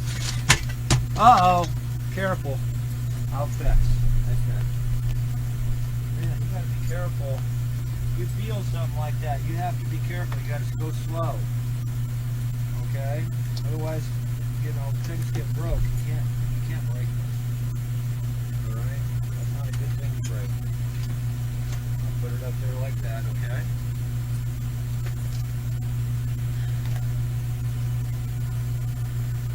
It really stuns me how badly they fucked up, huh?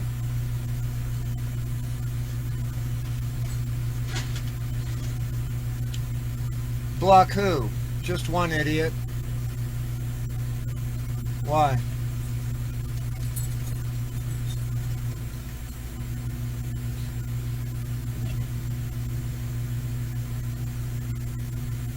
don't block anybody.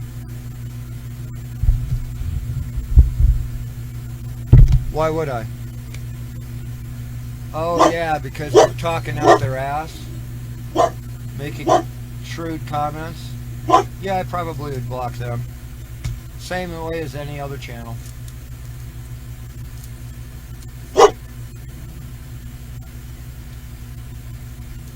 Oh.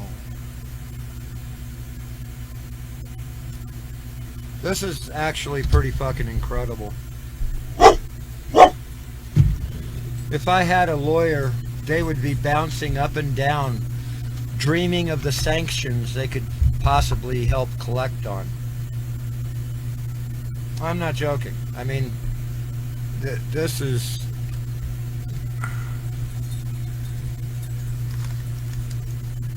For this to happen is technically what they call a legal impossibility. Simple as that. It's impossible. You can't have it both ways, and they can't sit there and make up their own rules as they go, which they demonstrated they did, kind of.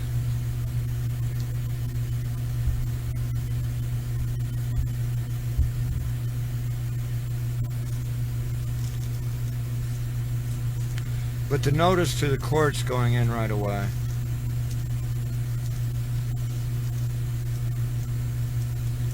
It's the way you're supposed to do it.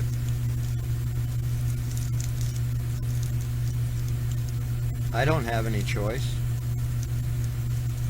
I explained to him, this paperwork will be done.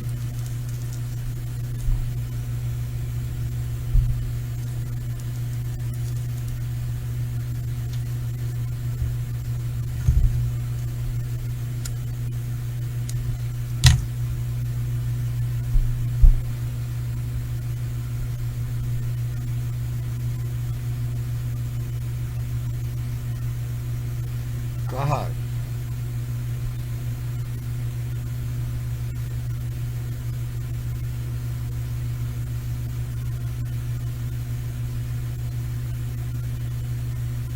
No, there's no second side to this. This is a legal impossibility. I just got done telling you that.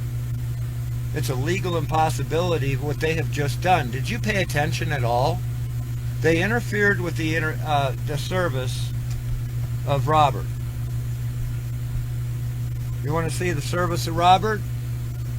Would you like to see where it begins? Well, we'd have to go over to Robert's channel.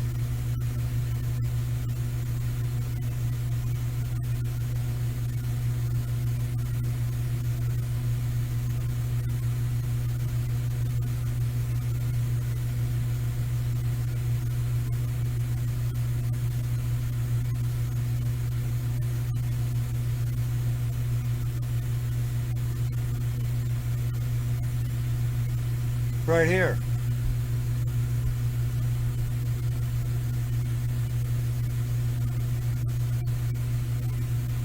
What's that in the background there? The courthouse. At that time, he was supposed to be in court. The court record shows when I left the courthouse or the courtroom. It takes so long in order to get through the clerk's office to get the papers, which I'm carrying in that hand.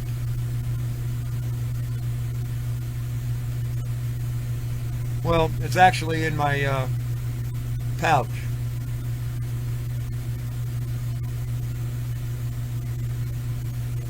And there he goes running away from being served.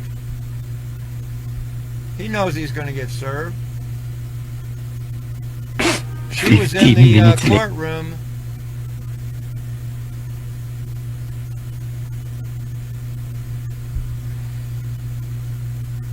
When that happened.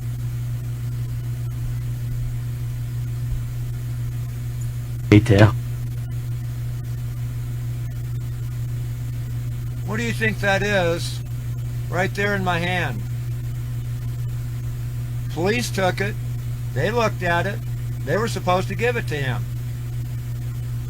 The same as the sheriff's department if they wanted to. If they wanted to interfere with this service, All they had to do was give those papers to him, and the issue was it. It's an official process. There's the papers right there.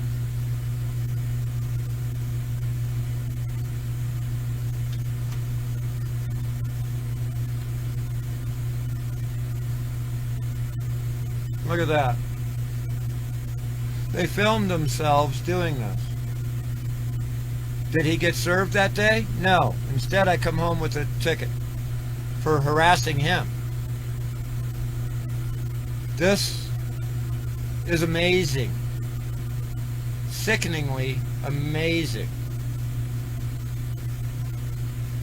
No, that's about it. I'm very fair in what I say. Here, let me show you a better shot of this. Okay, so here he is. Let me see here, hold on. I gotta shrink it down a little bit so I can grab it. Only got so much room. Whoa. I only got so much room on my desktop.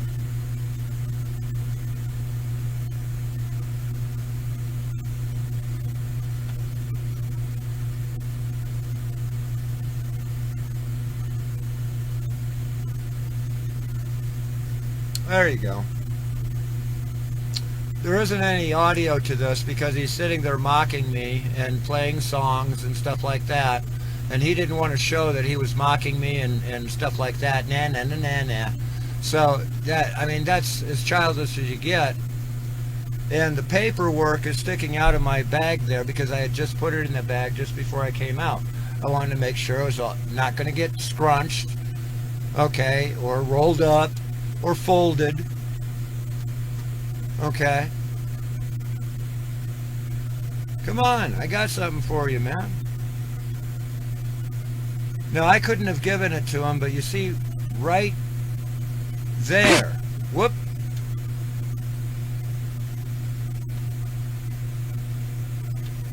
Right there.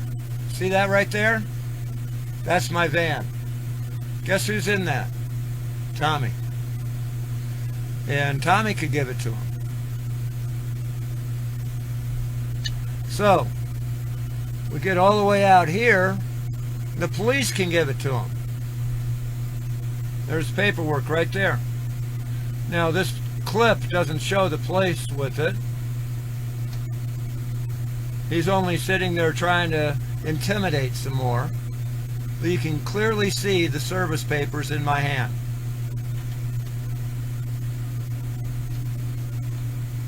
This is his own evidence, folks.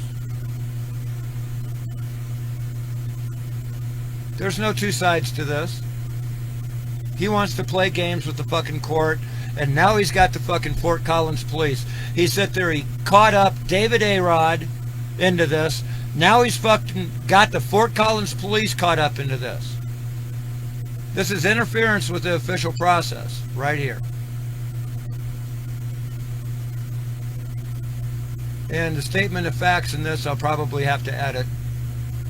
But this is, I'm trying to get the accordance and stuff like that. Certainly.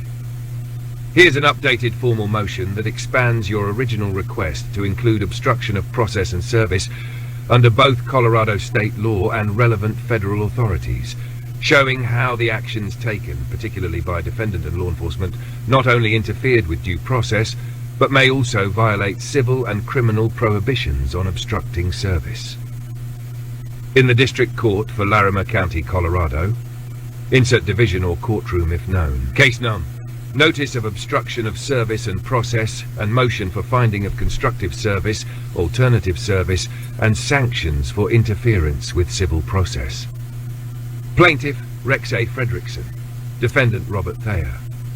Comes now the plaintiff Rex A. Fredrickson and submits this motion and notice to the court, stating that lawful service of process upon defendant Robert Thayer has been deliberately obstructed both by the defendant himself and by the unauthorized interference of Fort Collins Police Department officers, in violation of plaintiff's rights under Colorado Rules of Civil Procedure, federal civil rights law, and Colorado statutory authority.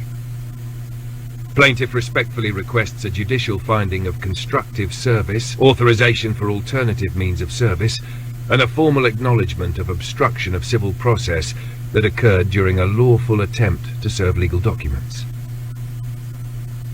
I. Statement of facts. 1. Plaintiff attempted lawful service of a civil summons and temporary restraining order on defendant Robert Thayer through the Larimer County Sheriff's Office. 2. Numerous service attempts were made. The deputies observed that lights were on, vehicles were present, and all signs indicated defendant was home. No one answered the door despite multiple attempts. These facts demonstrate intentional evasion. 3. On insert date, following a hearing in which defendant failed to appear, plaintiff encountered defendant in the courthouse parking lot. Defendant initiated a public confrontation, which was captured on video and later posted online, showing his presence and knowledge of the case. 4. During this incident, plaintiff attempted to speak to defendant and referenced the court action and service. However, Fort Collins police officers intervened, preventing plaintiff from proceeding with lawful delivery of documents and instructing him to disengage, thereby obstructing a lawful civil process in real time. 2. Legal argument. A. Obstruction of service of process is prohibited under Colorado and federal law. Under CRS, Crate 88111, it is a criminal offense to intentionally obstruct the service or execution of any legal process. This includes knowingly evading service of court documents. Similarly, 18 U.S.C. Paragraph 101 makes it a federal crime to obstruct, resist, or oppose service of process in any suit authorized by U.S. law. Fort Collins officers, not acting as court officers, obstructed plaintiff's service efforts. This overreach may constitute a violation of plaintiff's constitutional access to the courts under Ryland v. Shapiro, 708 F2B 967, 5th Sear 1983, and possibly implicates color of law violations under 42 U.S.C. 1983 and Back 1985. B. Constructive notice and alternative service are justified under Colorado rules. CRCP 4F allows the court to approve alternative service when personal service cannot be made with reasonable diligence and where evasion is apparent. Defendant's failure to answer his door despite multiple confirmed attempts, combined with his presence at the courthouse and recorded confrontation, satisfies the test for both constructive notice and alternative service. See In a Remarriage of Lissaman, 996 P2D 1268, Colo App 2000. C. Sanctions may be appropriate for intentional delay and abuse of process. 15 minutes later. Where a party willfully evades service and interferes with court process, courts have inherent power to impose remedial sanctions, including findings of contempt or procedural default. See Chambers v. NASCO, Inc., 501 U.S. 32, 1991. In this case, the defendant's conduct has not only delayed proceedings, but may represent a pattern of retaliation and manipulation, evidenced by posting videos, filing counter-TROs, and exploiting procedural gaps while simultaneously avoiding jurisdiction. 3. Relief requested. Plaintiff respectfully requests the court: 1. Find that defendant Robert Thayer has actual and constructive notice of these proceedings. 2. Authorize alternative service pursuant to CRCP 4F, including posting, certified mail, or any method deemed appropriate. 3. Acknowledge that the Fort Collins Police Department obstructed lawful civil process, warranting judicial notice and possible referral. 4. Reserve ruling on contempt or sanctions for any parties found to have improperly interfered with service of process or frustrated access to the courts. 5. Grant any further relief as deemed just and equitable. Respectfully submitted, Rex A. Fredrickson. City, Citeat, Zip, phone number, email. Dated insert date. Certificate of service. I certify that on insert date, a true and correct copy of the foregoing motion was served by method to Robert Thayer at address if known or on file. Signature, name Rex A. Fredrickson. Let me know if you want to add exhibits, references to video proof, or require a matching proposed order to go with this.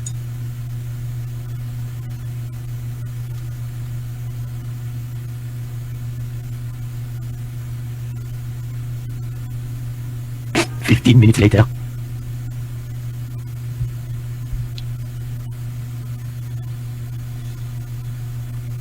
Unbelievable.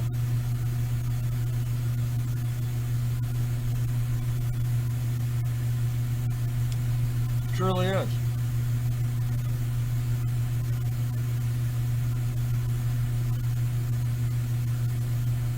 And for the police to get themselves involved, that is...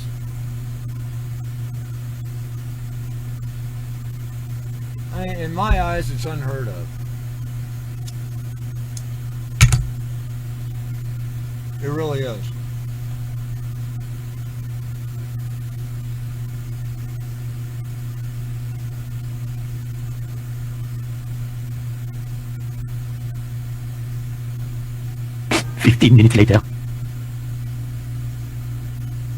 And fucking dash cam or the fucking body cams are going to be off the fucking hook. I mean, absolute crazy shit. It gets worse, people. Can't tell you how, but it gets worse.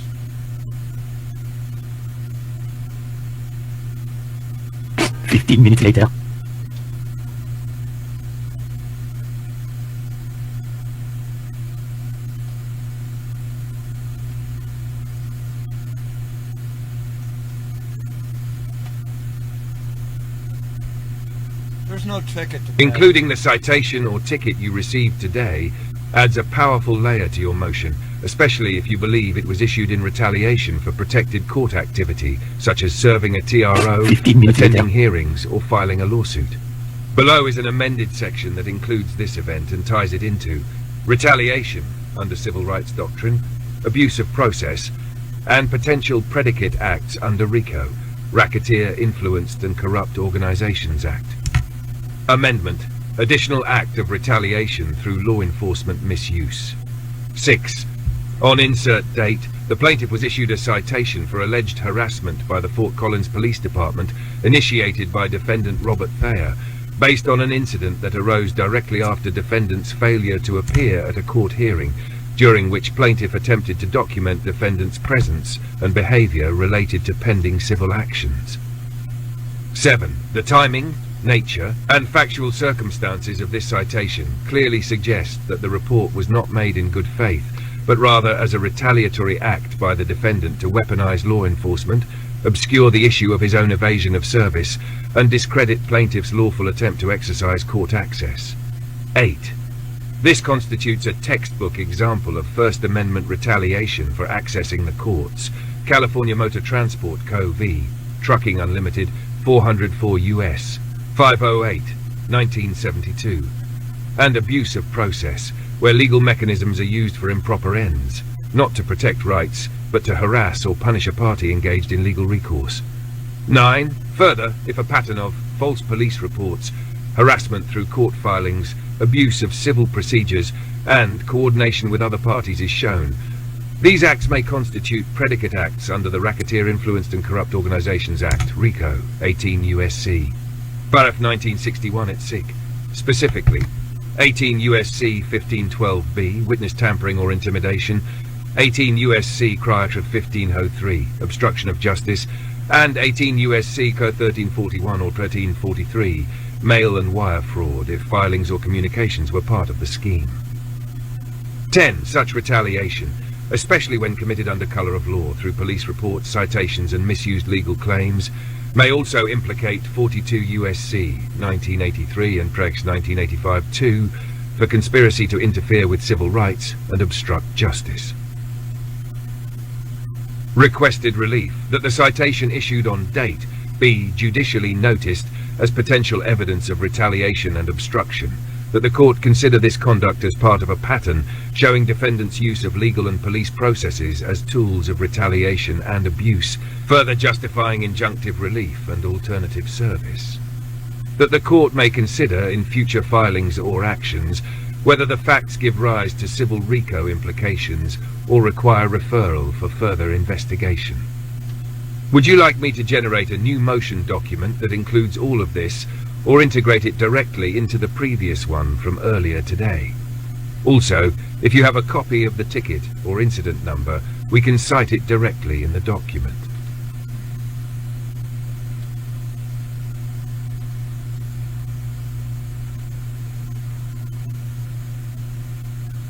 So that's obstruction right there. And the police has gone with that and introduced a second point, or excuse me, 1, 2, 3, fourth point of RICO. A fourth charge of RICO.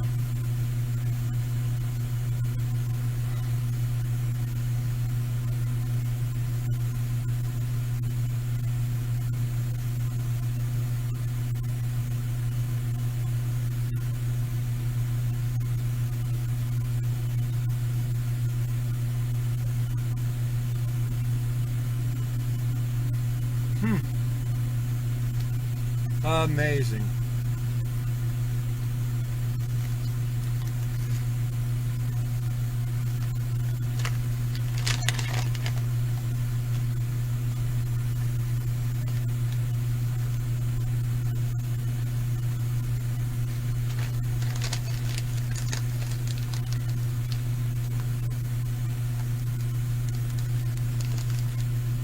Hey, Tommy.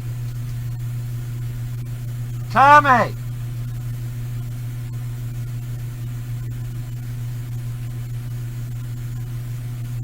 I got Cat instead.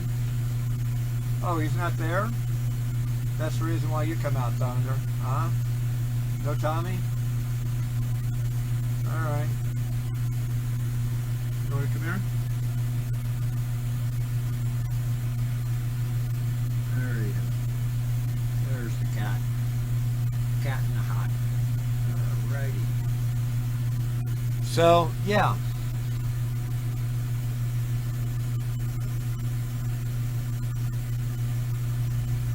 These cops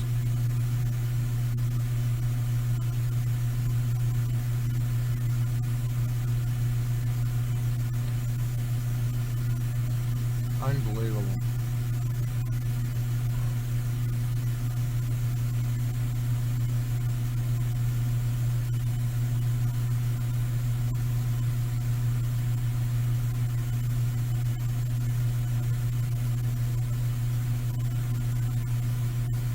Give me a ticket then? I decided that before we even talked on the phone earlier. That's great. Man.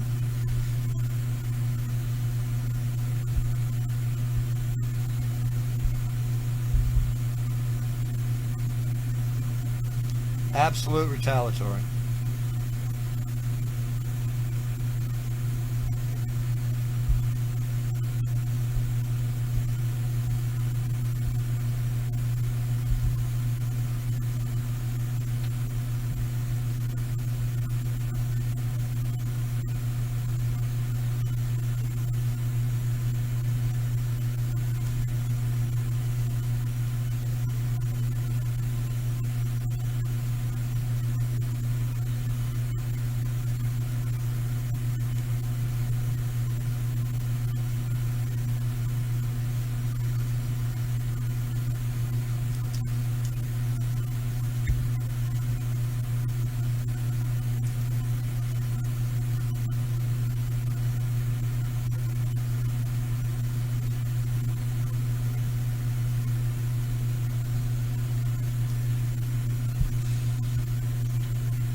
Boy, this summary judgment's going to be one hell of a thing.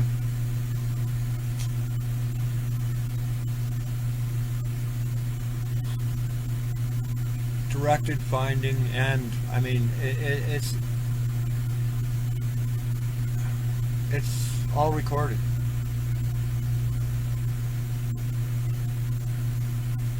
It isn't me, it's not going to work. I didn't say that's not going to work. I fabricated the evidence, it's not going to work.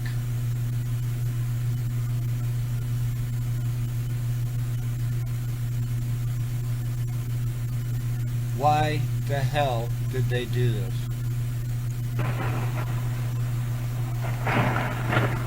So did you decide to go ahead and give me a ticket then? I decided that before we even talked on the phone earlier. That's great. That's for you. Okay? I can set it over there if you want. I mean, this is the requirements for this ticket. Now, in those requirements, I have 3 years worth of harassment right here I'm going to explain this that to I've you. documented through the Rex, 4 columns. Yes, I'm going to sir? explain the ticket to you, and then we can chat, okay? Okay. Okay. So, you mentioned to our records personnel in there that this was the incident on the 20th when we all met here in the Yeah. parking lot. 3:05, it initially started, the call came out, Vining College. This is all your information here. It really was 3:05? It was. Oh, yeah, these that's when it- timestamps are going to look funny. Okay. With him approaching me Hey, and then Rex, sitting there, Rex, yeah, it's going to be that's funny. when it got Yeah. called in, okay? Yeah. So you're being charged with harassment, you admitted to following him on the public road. That is the statute, it's a pretty basic No, the statute. statute's over there, but that's okay. Okay, I have it in like 6 different places. Yeah, I can had, reference it. and did you Anyways, talk to your the court- prosecutor your about court it? date It's is gonna be at November the Larimer- 26th. That'll be Yeah. handled long before that. November 26th at It'll be 8:30 handled a.m. today. Wonderful, let me finish talking. Okay. Okay. It's at the Larimer County Courthouse, Mm-hmm. 201 LaPorte Avenue. If it is not resolved prior to, you need to be there for that date, otherwise a warrant will be issued for your arrest. Wonderful. Okay? This is my information here. All of this right here is just... Now, saying did that you it's talk to the recorded. prosecuting attorney about that? No, Rex, that is not Okay, that's a protocol. good thing, kind of. Unfortunately, that just gives you your name for the RICO charge. Wonderful. Okay, so we have a lawsuit that is known by the prosecuting attorney for the Okay, last so 3 years with Fort the Collins' lawsuit stuff you can systemic get. failure to uphold the law, and in the one instance that he sits there and approaches me, So Rex, okay, and then I make sure that it's documented, Rex, here's, and that's it. That's all I wanted. That was my only intent. Rex, The rest of that falls away, dude. I appreciate that. But I don't want him in trouble. I don't want him in trouble either. And here's the decision, when this is all said and done, is going to be determined by the court. Right, but the fact is, this is retaliatory. Fort Collins has already got knowledge of this lawsuit. They already have knowledge of the continued harassment. Rex, can I talk? So this is going to be handled in court. Why would you contradict this? I'm not contradicting. Are you guys just trying to be a jackpot machine? Rex, handled in court, you are free to leave, my friend. Thank you, Rex. Thank you, Rex. Hey, Andy, I don't know him. I don't know you. I don't know what that is, but you do know that the paperwork on this will be followed through, and this goes to the RICO charge, right? Handle it in court. Okay, well, a $70 million freaking lawsuit. Okay, the other thing is, this guy has given me the last 6 months not being able to leave my house. That's in the county, correct? That started here in town with four freaking police reports right here in town of him harassing You me. need to file that with the sheriff. More than I have. perfect. Then you But don't- they're also being shooed very carefully because none of you guys individually are at fault here. But now you've crossed that line into absolute retaliation, and that puzzles the hell out of me. I think you should go to records later on, you should get a report of it, you should get the video. It's not ready yet. I know, when it's ready, is what I said, and you should hear your statements on my body camera where you admitted that you probably shouldn't have followed him and done that in the first place. And the intent was to what? On your video cam, was to what? To make sure this is documented. You are free. I did not initiate that contact. You are free to. Oh, by the way, Argue this in court. By the way, would you like to go ahead and take and get him arrested today for violating David Archibald, his business partner's order of protection? Since we're doing everything by the book. You don't want to do anything about the order of protection I have against David Archibald and his partner? Have a nice day, detective. Thank you for showing. Really.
harassment for trying to serve him, which I'm perfectly legal allowed to do. I had the papers with me. I had a third party with me in order to serve them.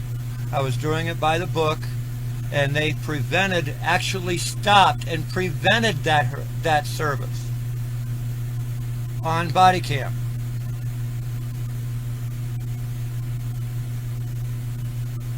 On body cam.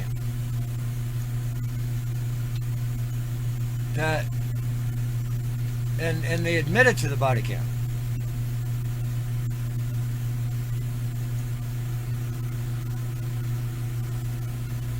There it is, right there.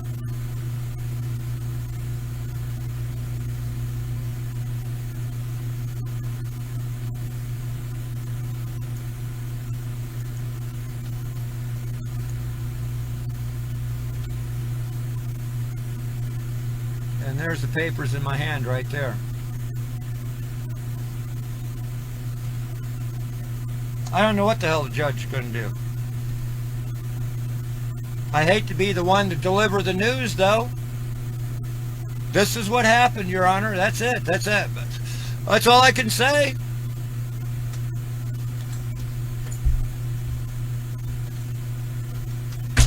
Hey, Tommy.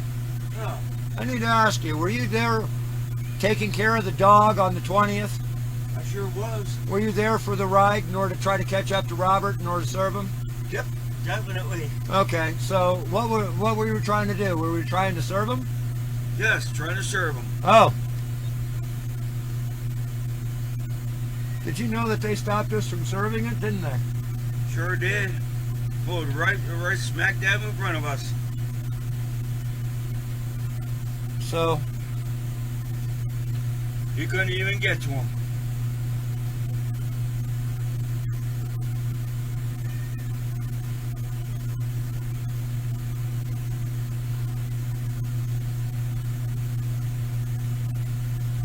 this is when I hate when the beer ran out. Gonna need a bigger beer. Wine, anything. You want a little wine? Sure.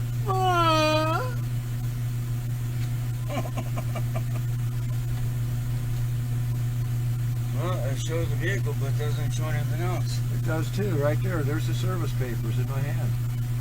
Oh yeah, no. I see that. But it's not showing that. It doesn't show you in the van. No. He's using a crappy camera. This. Well, the body cam's got you in the van. So, Oh, there's the you, body I cam. mean, I have you in the van. I have you in court. I have a witness. Right. You know. So, how the hell are they going to do it? How does this work? Imagine it takes this up and realizing that you have to be the one to take this to the judge.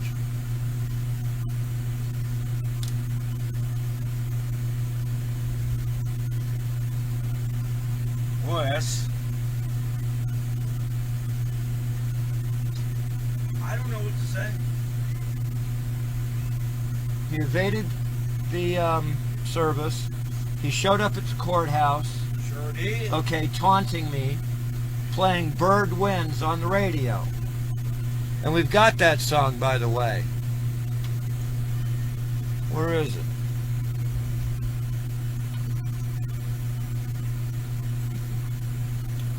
Yeah, with mentions of me in it and stuff like that. References to me.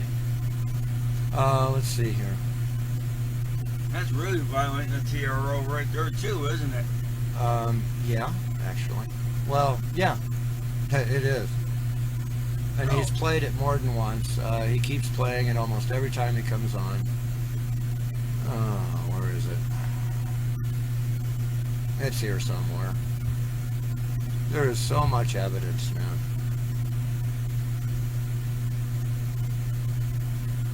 That's all right. It'll play for court. Oh, maybe that's where it is. Here it is.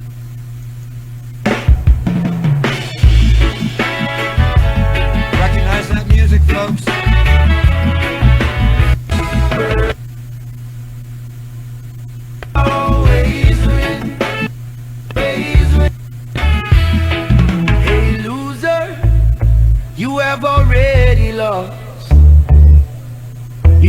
get off the registry, but your case has been tossed. And he's been playing that, taunting me all these shows. So yeah, I think I've got a little bit more than what he thinks. And here's the service packet that was finally given.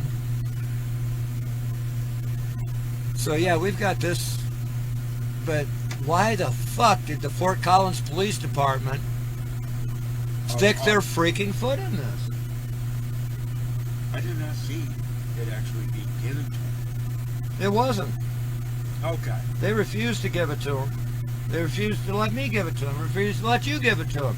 Nobody's giving nobody anything. Obstruction and process. That's it. And don't these cops fucking know what that is? No, they do know. Well, Because prior to giving me the ticket, I handed the supervisor the actual requirements for that ticket. And he knows that I was there to service. He took the papers from me. right. And the ironic thing is, he was And, standing there. and then he sits there, do you have that on video? And I point to the van. That was fucking funny. I point to the van and I said, that's a recording studio on wheels. What angle do you want? Yeah. Jesus Christ. These people think that I don't roll with fucking cameras. They're out of their fucking minds.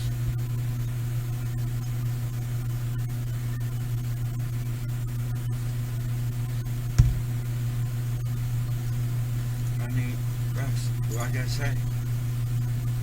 I'm sitting here looking at it, and it's corruption at its best on the street.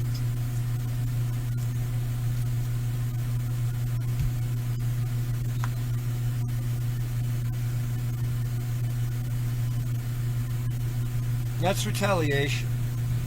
Oh yeah. And I'll bet you A-Rod ordered this.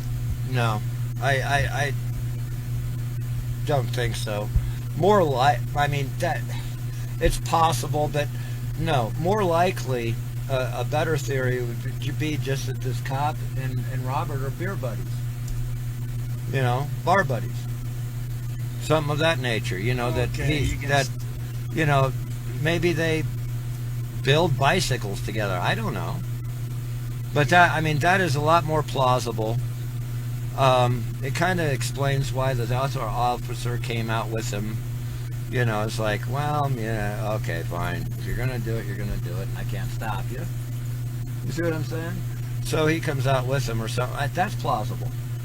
Okay, but why he's doing that after he claimed in order to look it up and all this other stuff, not having contacted the prosecuting attorney, why the fuck would he issue a ticket? The matter was over. Robert's been served now.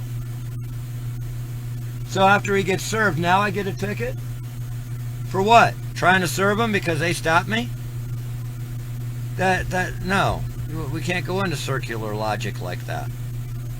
Okay? The cops stopped us. Right. So, And I have a feeling that it's more than one. well, That's simple. no, there's only one. I'm not bringing everyone else into this. But I can't, in good conscience, I can't. I don't know where this come from. There should be a little bit more common sense here. I do believe that Andy, that is in that video, is a reasonable supervisor. I think that these guys, by policy, okay, make these decisions, and they have their own authority. And since apparently he was in charge of the scene or something, there could be 100 policy reasons that would allow that. Okay, where the supervisor could not intervene. Okay, that he was perfectly within, policy, and he's following policy, and they're all following policy. Yeah, that's a Monell.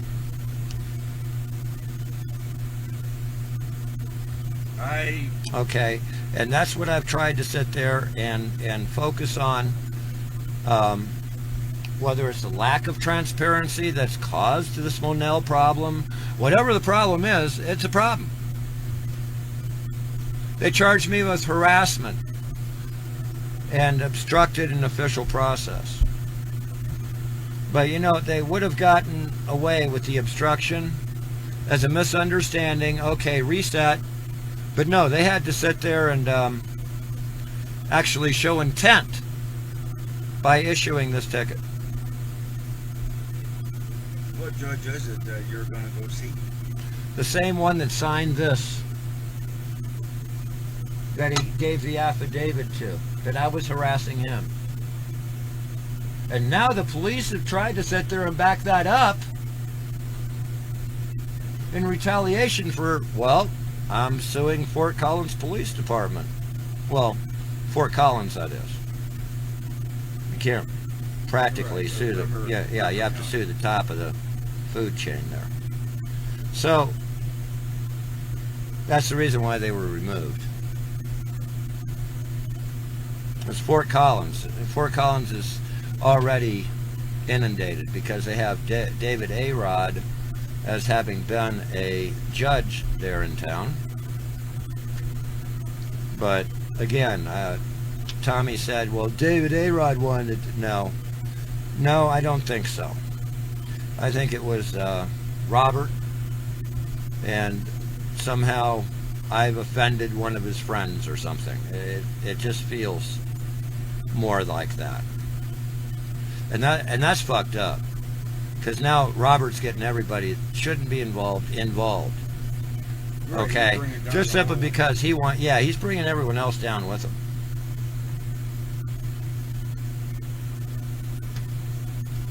But doesn't the officer see this?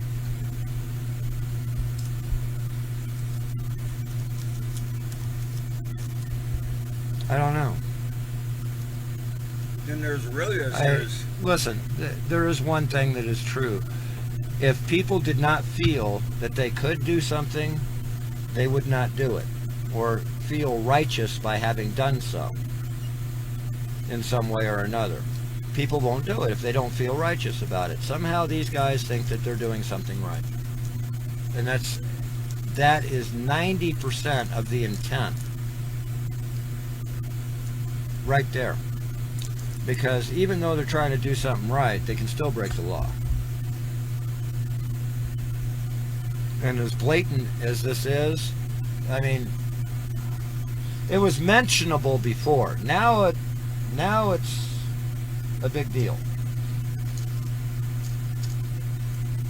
I've been given a couple of graces, though. They haven't falsely arrested me for anything. They gave me that courtesy. Okay, true, but I mean...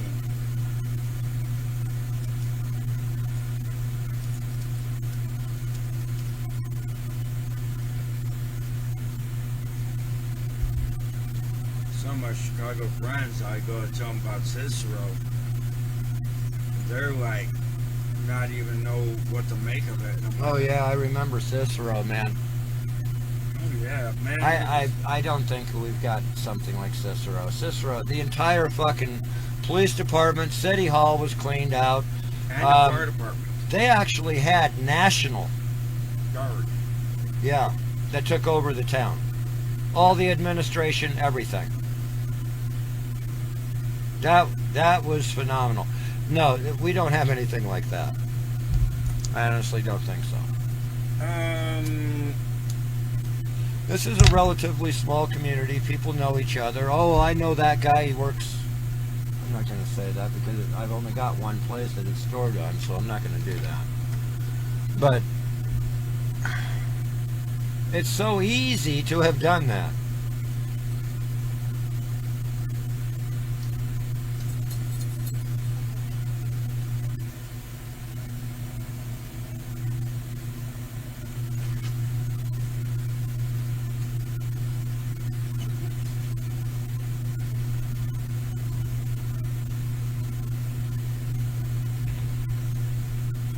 I mean,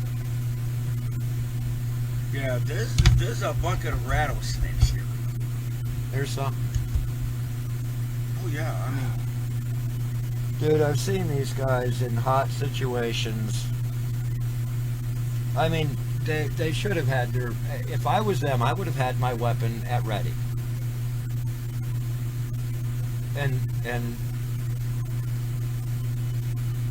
they maintained a relaxed stance. They didn't panic the guy. These guys, I have all the respect in the fucking world for them. That's what the fucking pissing me off right now. because you got respect for him, but yet this is what's going on. I've seen them do too many right things for something as stupid as this to happen, yes. It's a disappointment. Absolute disappointment that such a thing could have happened.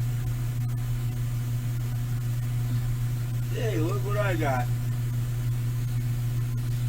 Rex,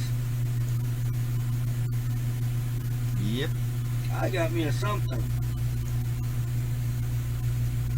It's got 5 legs on it. And it's saying it's a one-eye, one-horn, flame purple people eater. I think. No, it won't work. I gotta do that from the web page.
No! What did this do? Oh.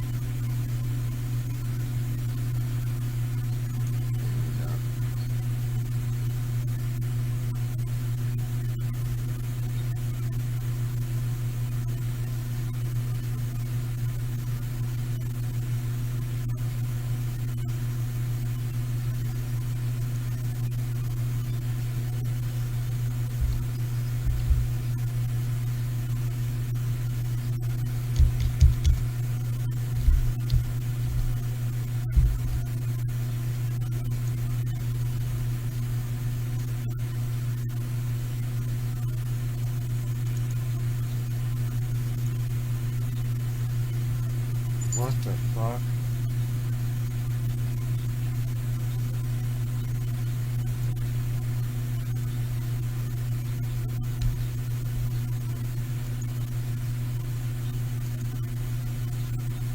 Bullshit. Fuck.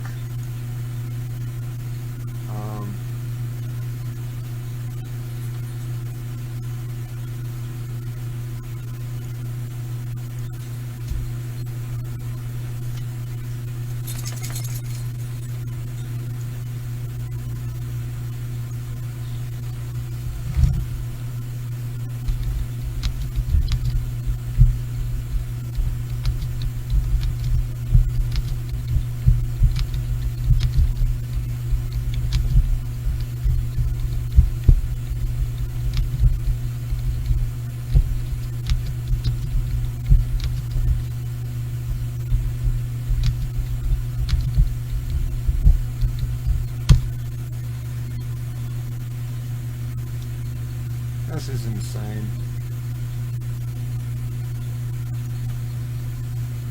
Fucking amazing.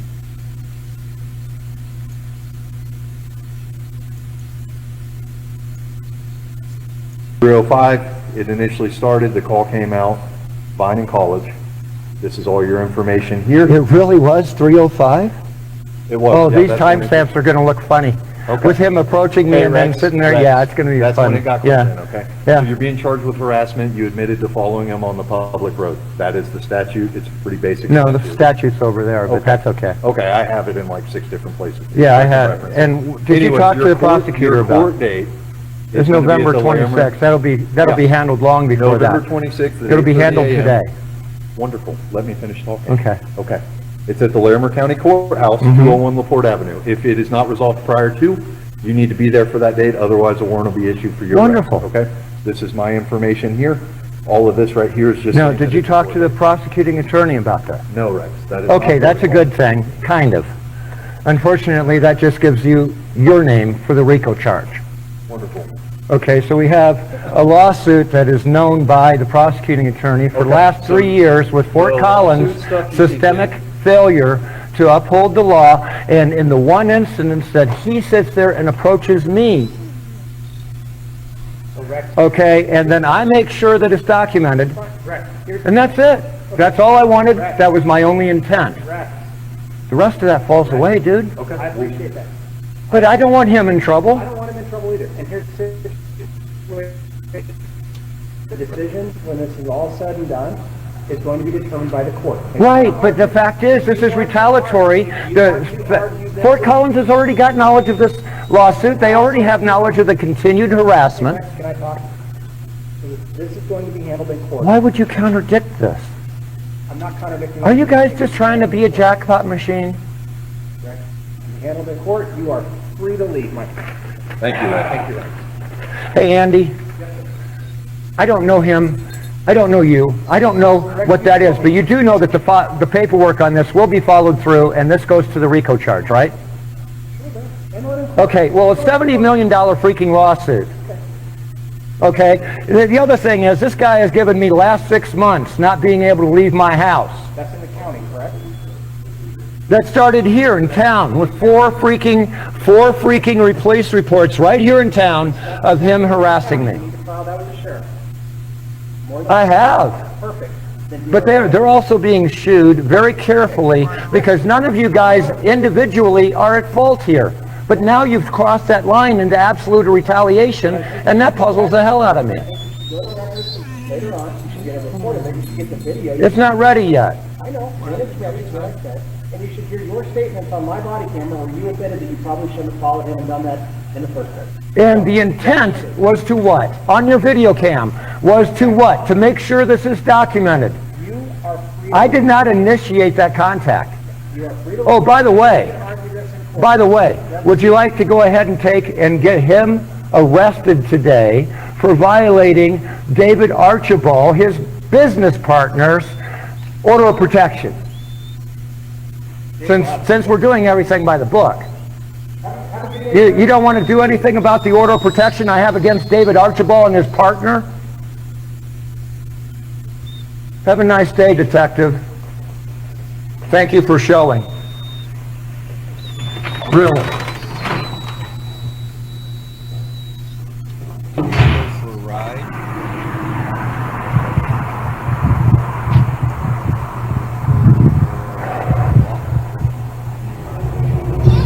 Oh!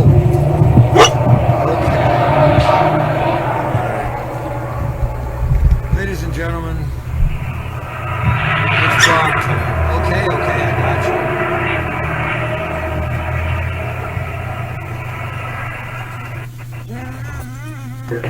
I really appreciate that because, like I said, he wanted evidence. Here's 500 pages of evidence. Okay, of over 3 years with a gun harassing me, and now I am getting the ticket from several incidences here, and I was never notified of them getting a ticket as a victim. So I'm just, like I said, I'm just walking through line per line what the law says and how I should behave, you know, so thank you.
Hi there. Hi. Working hard today? Doing my best. Let's not try to work too hard. Everybody's in trouble then.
outside?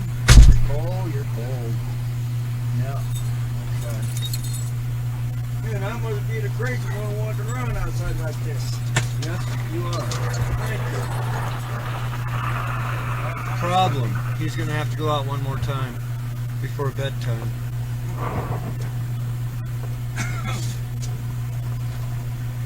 I may ask you to do that because if it's as windy as it is now.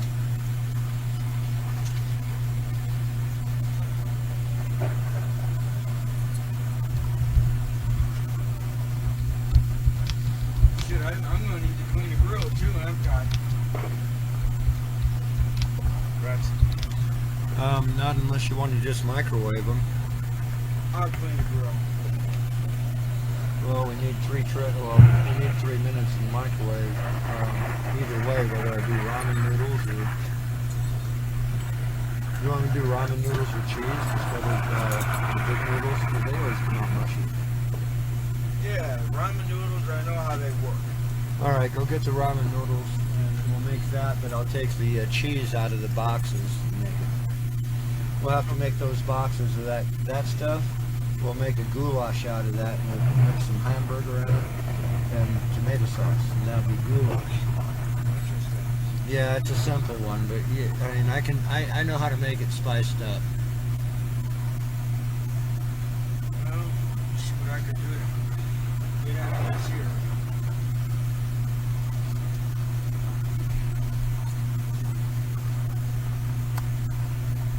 What you think this is? You know what being on.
See if it'll update. Did you find him? No problem, no problem. I appreciate it, thank you.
Hey, hey, hey.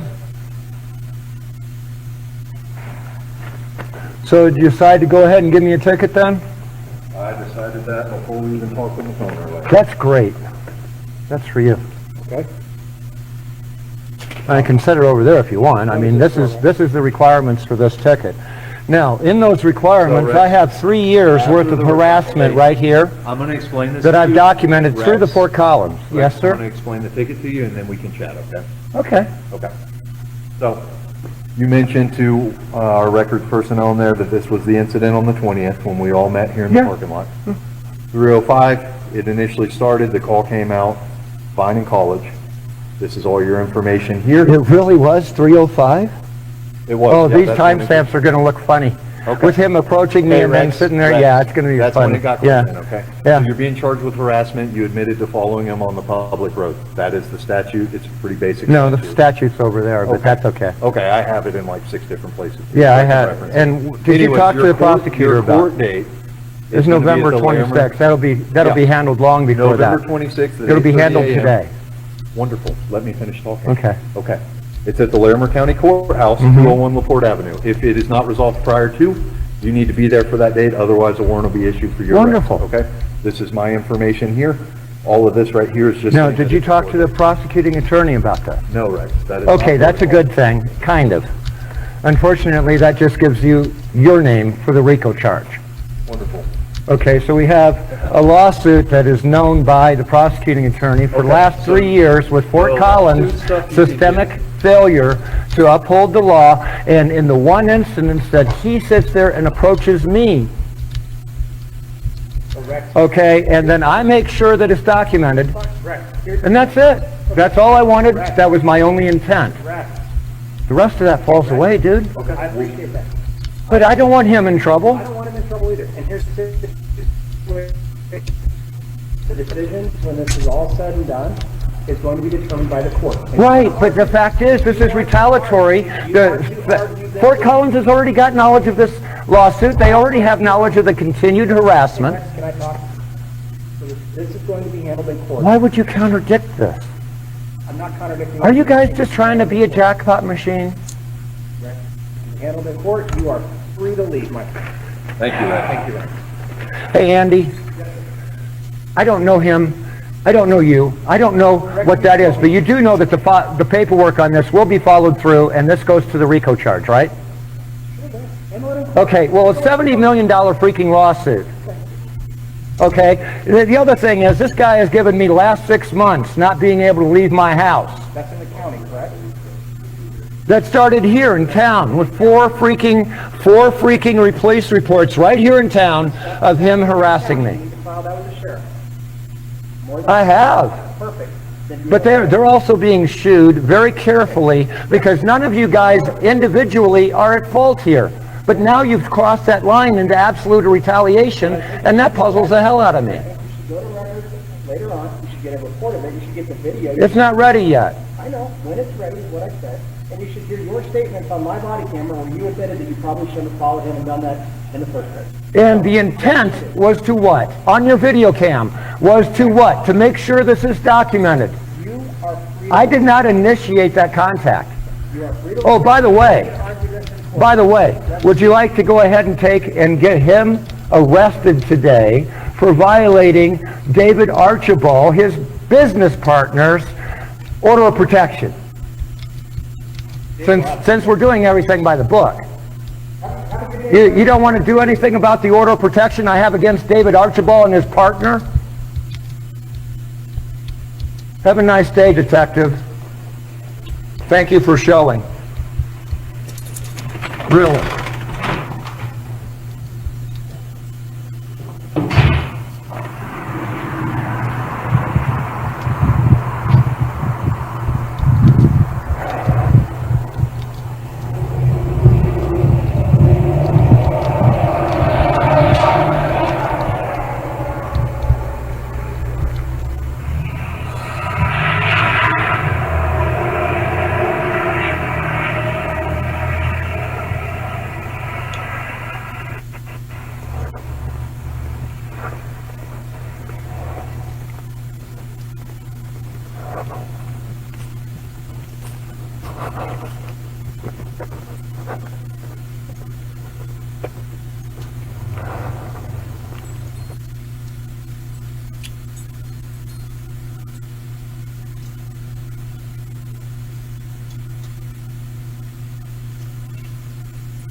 Unbelievable. Absolutely trippy.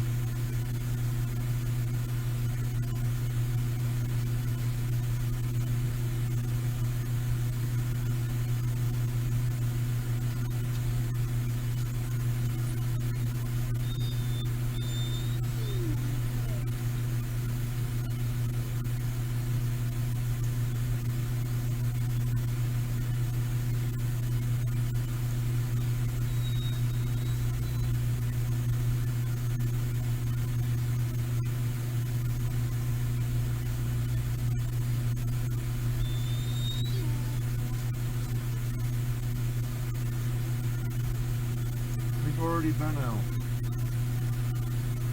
Oh, it's yummy time? We'll go get your yummy dish. Where's your yummy dish? It's almost our yummy time, too.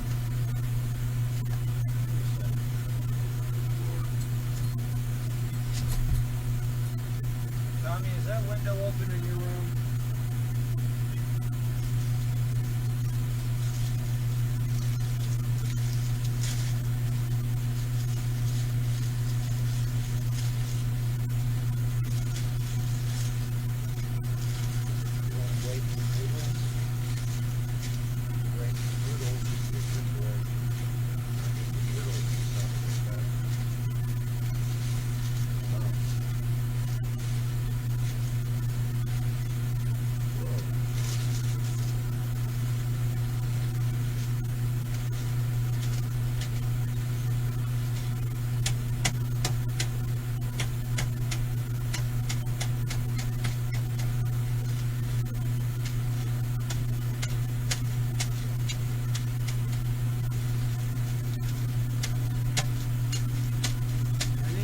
Bull. Tommy? Yeah. Here.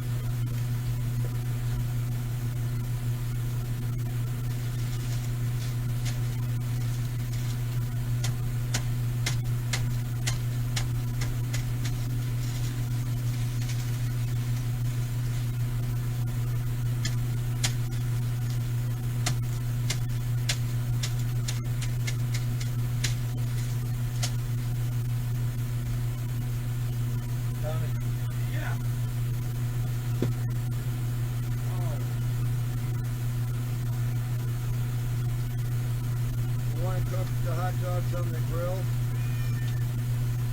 Well, sounds like a good idea. Better than them being microwaved and they be cold in the center and all that.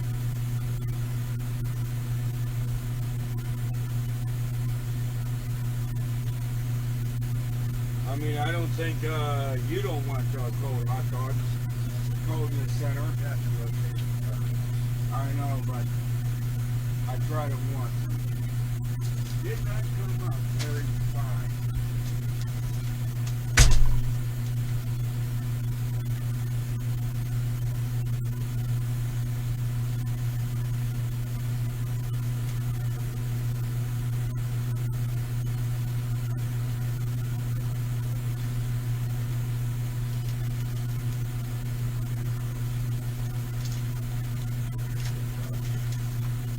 Can't forget the Dow.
Thank you.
Before we jump into the chaos, don't forget to hit subscribe so you never miss the next adventure. The dust on Volt Epsilon Helix hadn't been disturbed in approximately 10,000 years. Dr. Zandra Holloway knew this because her spectrometer wouldn't stop reminding her with cheerful little pings every time she took a sample. The air tasted like ancient stone and regret, which was pretty much standard for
Before we jump into the chaos, don't forget to hit subscribe so you never miss the next adventure. The dust on Volt Epsilon Helix hadn't been disturbed in approximately 10,000 years.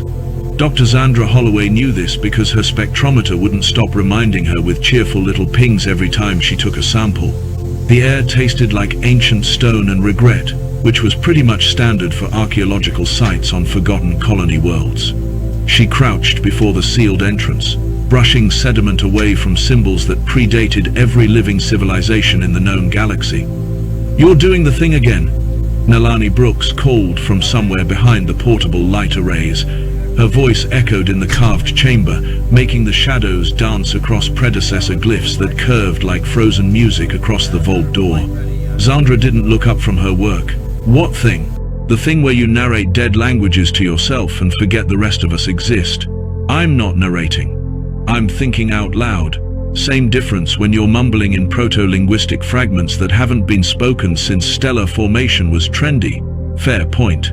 Zandra sat back on her heels, studying the inscription sequence she'd uncovered. The symbols flowed in a pattern she'd seen before in her dissertation research, back when her biggest concern was defending theoretical pronunciation guides to a panel of bored academics. That felt like a lifetime ago. Now, she was on an actual predecessor site, staring at actual predecessor writing, trying not to hyperventilate from the professional vindication of it all. The vault door stretched upward into the darkness, easily the height of a commercial building. The excavation team had spent weeks clearing the approach tunnel, and another week arguing about whether they had legal authorization to proceed. Turned out, the Galactic Arconate didn't have specific regulations about disturbing tombs from extinct civilizations, mostly because nobody had ever found one this intact. Which was why Magister Fendela was currently standing, and at the chamber entrance, observing everything with the kind of intense scrutiny that made Zandra's skin crawl. The Arconate representative looked like someone had grown a diplomat from crystalline formations and anxiety. His bioluminescent form pulsed in soft ambers and blues, throwing kaleidoscope patterns across the ancient stonework. "Dr. Holloway," Fendela's voice chimed like wind through glass sculptures, "please remind me of the excavation protocol regarding unidentified mechanisms." Zandra kept her eyes on the inscriptions. "Document, photograph, analyze, then consider extremely cautious interaction pending safety review. And which step involves reading aloud in languages specifically noted as potentially containing command sequences." She paused, looked at her translation tablet, looked back at the symbols on the vault door. "This is academic exercise. I'm testing pronunciation theory. With your mouth, near a sealed vault. On a world where the previous inhabitants mysteriously vanished. When you say it like that, it sounds irresponsible. Because it is irresponsible." Zandra stood, brushing dust from her field trousers. "Magister, with all respect, these symbols have been silent for longer than most species have had written language. The statistical probability of vocal interaction triggering anything is astronomically low. I have observed humans long enough to know that astronomically low is apparently your species' preferred probability range for catastrophic decisions." Nalani laughed from behind the equipment. "He's got you there, Zan." Zandra ignored them both, returning her attention to the inscription. The sequence was definitely command structure grammar, but the syntax felt off. Like someone had encoded multiple meanings into a single phrase, layering context the way ancient Earth poetry used to play with double meanings. She'd written an entire chapter about this theoretical construct in her dissertation. Seeing it in practice made her fingers itch to document everything. The first glyph cluster translated roughly to authority recognized by voice pattern. The second cluster was trickier, something about hierarchical authentication through linguistic resonance. The third part was where things got interesting, because it seemed to be both a greeting and a conditional statement. If she was reading it correctly, and she was absolutely reading it correctly, the phrase meant something like, "Those who speak with the old cadence shall be heard by those who serve." Pure academic gold. This was the kind of discovery that rewrote textbooks and made careers. All she had to do was document it properly, cross-reference it with the other fragments they'd found, and publish a paper that would make her dissertation committee weep with envy. She should have stopped there, should have taken photographs, made notes, scheduled a full analysis team review, should have done literally anything except what she did next. Zandra spoke the phrase aloud. The language felt wrong in her mouth, all harmonic overtones and glottal stops that human vocal cords weren't designed for. She approximated as best she could, using the phonetic reconstruction she'd spent years developing. The sounds came out awkward, probably mangled beyond recognition, barely resembling whatever the predecessors had actually spoken. For a moment, nothing happened. Fendela's luminescence shifted toward relieved green. Nalani muttered something about tempting fate. Zandra felt vaguely foolish for expecting anything else. Then the vault door responded. The symbols lit up, not metaphorically, not in any poetic sense. They actually ignited with pale amber light that spread across the entire surface like fire through dry grass. The illumination traced every carved line, every geometric pattern, every swooping curve of ancient script. The air hummed with a frequency that made Zandra's teeth ache. "That's new," she said, which was possibly the understatement of the millennium. The door split down the middle with a sound like continents shifting. Ancient mechanisms that had survived the death of civilizations groaned to life, pulling the massive panels apart with the kind of patient inevitability that suggested they'd been waiting specifically for this moment. Light spilled from the widening gap, not the amber of the symbols, but something colder, more clinical. Emergency lighting, Zandra realized. Backup power that had been hibernating for 10,000 years, now waking because someone had finally spoken the password. Fendela made a sound like shattering crystal. "Dr. Holloway, step away from the entrance." Immediately, Zandra couldn't move. She was watching something that shouldn't exist, a perfectly preserved predecessor facility, pristine despite millennia of abandonment. The chamber beyond the vault door stretched into darkness, but the emergency lights were coming online in sequence, spreading deeper into the structure. She could see architectural elements that matched theoretical models, support columns carved with the same flowing script, what looked like control panels or monitoring stations lining the walls. And, in the center of the chamber, something massive was moving. The construct unfolded like a geometric flower, each segment articulating with mechanical precision. It had been compressed into a storage configuration, folded in on itself to minimize space, and now it was deploying into its active form. Armor plating shifted and locked. Weapon systems emerged from concealed housings. Optical sensors bloomed across what Zandra's brain hesitantly identified as a head, though the design was utterly alien. The thing stood easily the size of a cargo hauler. Its form suggested vaguely humanoid proportions, but stretched and armored and equipped with enough visible weapons to qualify as a mobile artillery platform. The hull was that distinctive predecessor alloy that current science couldn't replicate, a material that seemed to drink in light and reflect it back in strange wavelengths. Sentinel Primus, according to the designation, markers becoming visible on its chassis as the lighting systems fully activated. Combat construct, heavy assault classification, prototype designation, alpha priority. Zandra knew all this because she could read the labels, because she'd spent years studying predecessor technical documentation, because her brain was cataloging everything even as her survival instincts were screaming at her to run. The construct's optical sensors activated, sweeping the chamber with targeting lasers. Red beams cut through the dust-filled air, painting everything in threat assessment patterns.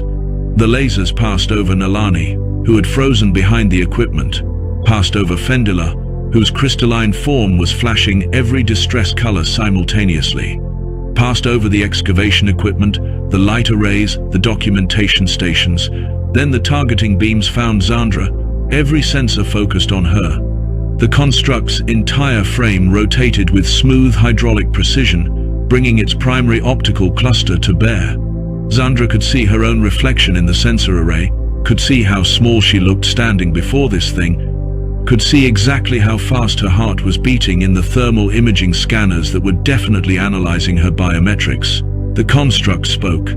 The voice came from everywhere at once, a layered harmonic that used the same tonal structures as the ancient language Zandra had just attempted. But where her pronunciation had been clumsy approximation, this was the real thing. Perfect pitch, perfect resonance, the way the language was meant to sound when produced by beings who'd evolved to speak it. Zandra's translation tablet went haywire, trying to process and interpret. She didn't need it. She could understand the meaning even if the nuances escaped her, could feel the intent behind the words, the way you could understand a song in a foreign language through melody alone. The construct was asking for identification, for proof of authority, for confirmation that whoever had activated it possessed legitimate command credentials. This was the moment where a reasonable person would have stayed silent, would have let the construct run through its authentication protocols, fail to find recognized credentials, and presumably return to standby mode. This was the moment where admitting ignorance would have been the smart, safe, sensible choice.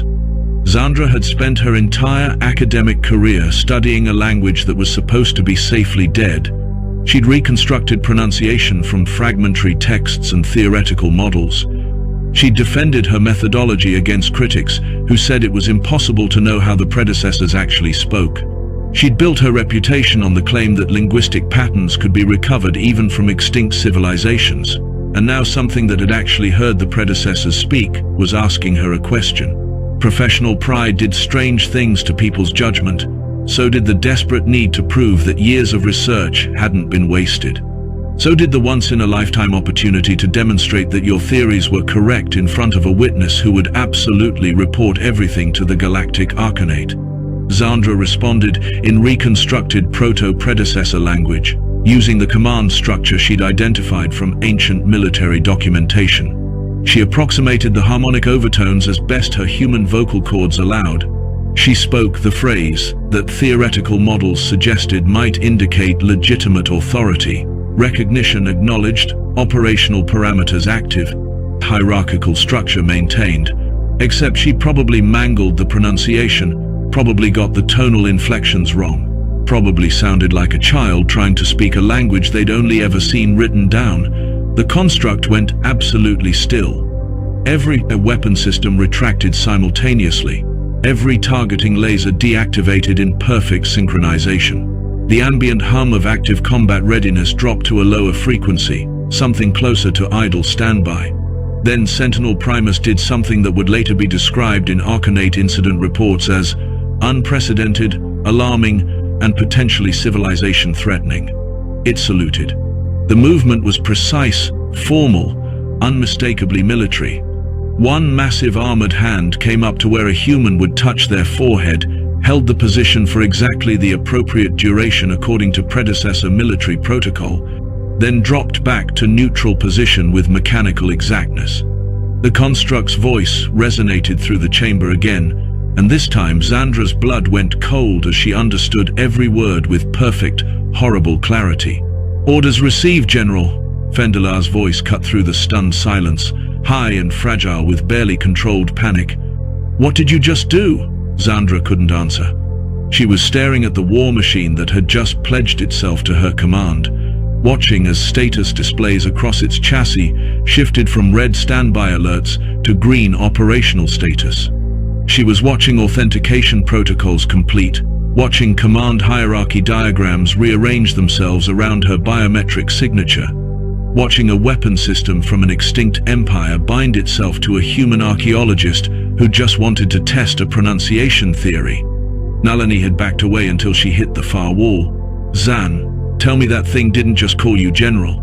"I think," Zandra said slowly, "I may have made a mistake." Sentinel Primus tilted its sensor array in what might have been curiosity. General's vocal patterns indicate distress. Threat assessment required? No. No threats. Everything is fine. Stand down. She paused. "Can you stand down?" "Negative. Prime directive remains active. Operational status maintained pending strategic directives from command. Authority." Zandra turned to Fendelar, who was pulsing colors she'd never seen before and probably didn't want to know the meaning of.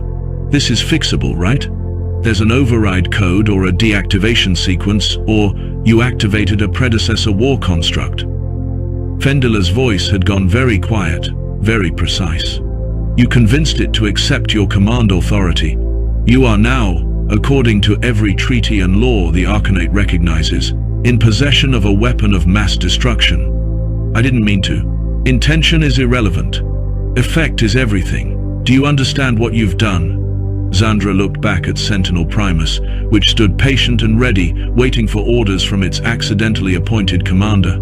She thought about the weapons systems she'd seen deploy, thought about the power requirements that could sustain a combat construct through 10 millennia of dormancy, thought about the fact that this was a prototype, which meant the predecessors had built more of them, possibly hundreds more, all potentially programmed with the same authentication protocols. She thought about how she'd just wanted to verify a translation. "I've made," she said carefully, "a significant professional error." Fendila's entire form flashed urgent red. "That is the most alarming understatement I have ever heard from a human, and I have attended human diplomatic functions." Nalani raised her hand tentatively. "Quick question. Can we just turn it off and pretend this never happened?" Sentinel Primus's sensors swiveled toward her. "Negative. Prime directive override requires command authority.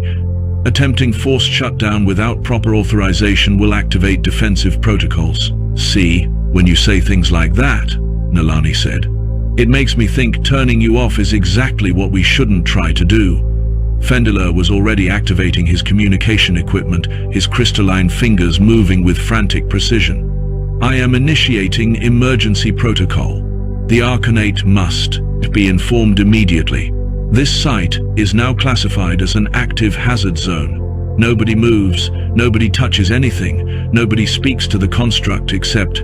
He gestured at Zandra with something that looked like despair. "Except apparently the human who has just claimed command of predecessor military hardware." Zandra's tablet chimed. She glanced at the screen, saw the automated analysis had finished processing the vault inscriptions. The translation made her stomach drop. The inscription hadn't been a greeting. It had been a recruitment protocol, a test designed to identify anyone who could speak the command language with sufficient accuracy to suggest proper training and authority. The predecessors had built their war machines to recognize legitimate commanders through linguistic authentication, creating a system where only those who'd mastered the language could control the weapons. The system had just decided that Zandra Holloway, human archaeologist with a specialization in dead languages, qualified as a legitimate predecessor general, Magister Fendila. She said, "You're going to want to see this translation." He looked at her tablet, looked at the construct, looked back at her with an expression that transcended species barriers to communicate pure, distilled horror. "This is a recruitment vault," he whispered. "Yeah, these symbols aren't warnings, they're invitations. Yeah, how many sites like this have been discovered across known space?" Zandra thought about the archaeological surveys, thought about the dozens of predecessor facilities found over the years, most still sealed, most still waiting for excavation teams to arrive. Thought about how many of them probably had similar vault doors, similar inscriptions, similar authentication protocols. Last count? 47 confirmed sites with sealed vault structures matching this architectural profile. Fendila made a sound like breaking glass. 47. Sentinel Primus spoke again, patient and inexorable. "Awaiting strategic directives, General. Local threat assessment complete. No hostile forces detected. Ready for deployment orders." Zandra looked at the war machine, looked at Fendila's panicking form, looked at Nalani, who had slid down the wall to sit on the floor with her head in her hands. She thought about her dissertation committee, wondered if this was technically a successful defense of her theories about predecessor linguistics. Decided that was probably the least important consideration at the moment. "Sentinel Primus," she said carefully, "what exactly is your prime directive?" The construct's optical array brightened. "Prime directive, locate and neutralize extinction-level threat to predecessor civilization." "Secondary directive, protect designated command authority." "Tertiary directive, maintain operational readiness pending strategic deployment." And the extinction-level threat would be unknown. Primary target designated only as the Annihilator. Last known engagement occurred 10,217 years ago. Outcome, strategic withdrawal. Status, incomplete mission parameters. Fendila's colors were approaching shades that probably indicated imminent structural collapse. The predecessors built you to fight something that killed them. And you're still programmed to finish the mission. Affirmative. And that mission is? Hunt, engage, eliminate. Zandra felt the weight of what she'd accidentally triggered settling onto her shoulders like a physical thing. Somewhere in deep space, something had been powerful enough to drive the predecessors to extinction. Something they'd built an army of war constructs to fight. Something they'd apparently failed to stop. And she'd just activated one of the machines built to hunt it. The construct was still waiting, patient and loyal, ready to follow orders from its accidentally appointed general. In the distance, Zandra could hear emergency sirens beginning to wail as the facility's reactivation triggered automated alert systems. Soon there would be Arcanate security teams. Soon there would be questions she couldn't answer and accusations she couldn't defend against. Soon, she suspected, her nice quiet career in archaeology was going to become significantly more complicated. Sentinel Primus tilted its sensor array again. General's vital signs indicate elevated stress. Recommend immediate tactical briefing to establish operational parameters. Yeah, Zandra said quietly. I think we're going to need that briefing. Fendalar was still transmitting, still reporting, still broadcasting emergency codes that would bring every Arcanate authority within jump range down on this site. His voice carried across the chamber, formal and precise despite the crisis. This is Magister Fendalar, Cultural Preservation Audit Designation Epsilon Helix 9er. I am declaring an active crisis situation. Human archaeologist has successfully activated predecessor military construct. Repeat, war machine is active and responsive. Requesting immediate containment response. The response came back almost immediately, and Zandra could hear the confusion in the transmission officer's voice even through the static. Magister, please clarify. Did you say the human activated it? Affirmative. And the construct is responding to human commands? Affirmative. A long pause.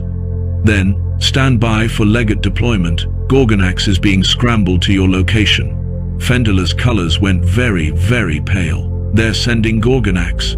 Nalani looked up. Is that bad? Gorgonax is the Arcanate's response to situations that require immediate, overwhelming force. He commands the Rapid Intervention Battle Group. So that's bad. That is catastrophically bad. Zandra looked at Sentinel Primus, standing ready and alert, waiting for orders that she had no idea how to give. She thought about her dissertation, about the safe academic career she'd been planning, about how she'd woken up this morning thinking her biggest challenge would be properly cataloging pottery fragments. The construct's optical sensors were still focused on her, patient and expectant and absolutely unwavering in its loyalty. Orders received, General, it had said. And somehow, terrifyingly, Zandra suspected those were the most important words she'd ever heard in any language, living or dead. Legate Gorgonax arrived like a natural disaster, wearing military insignia.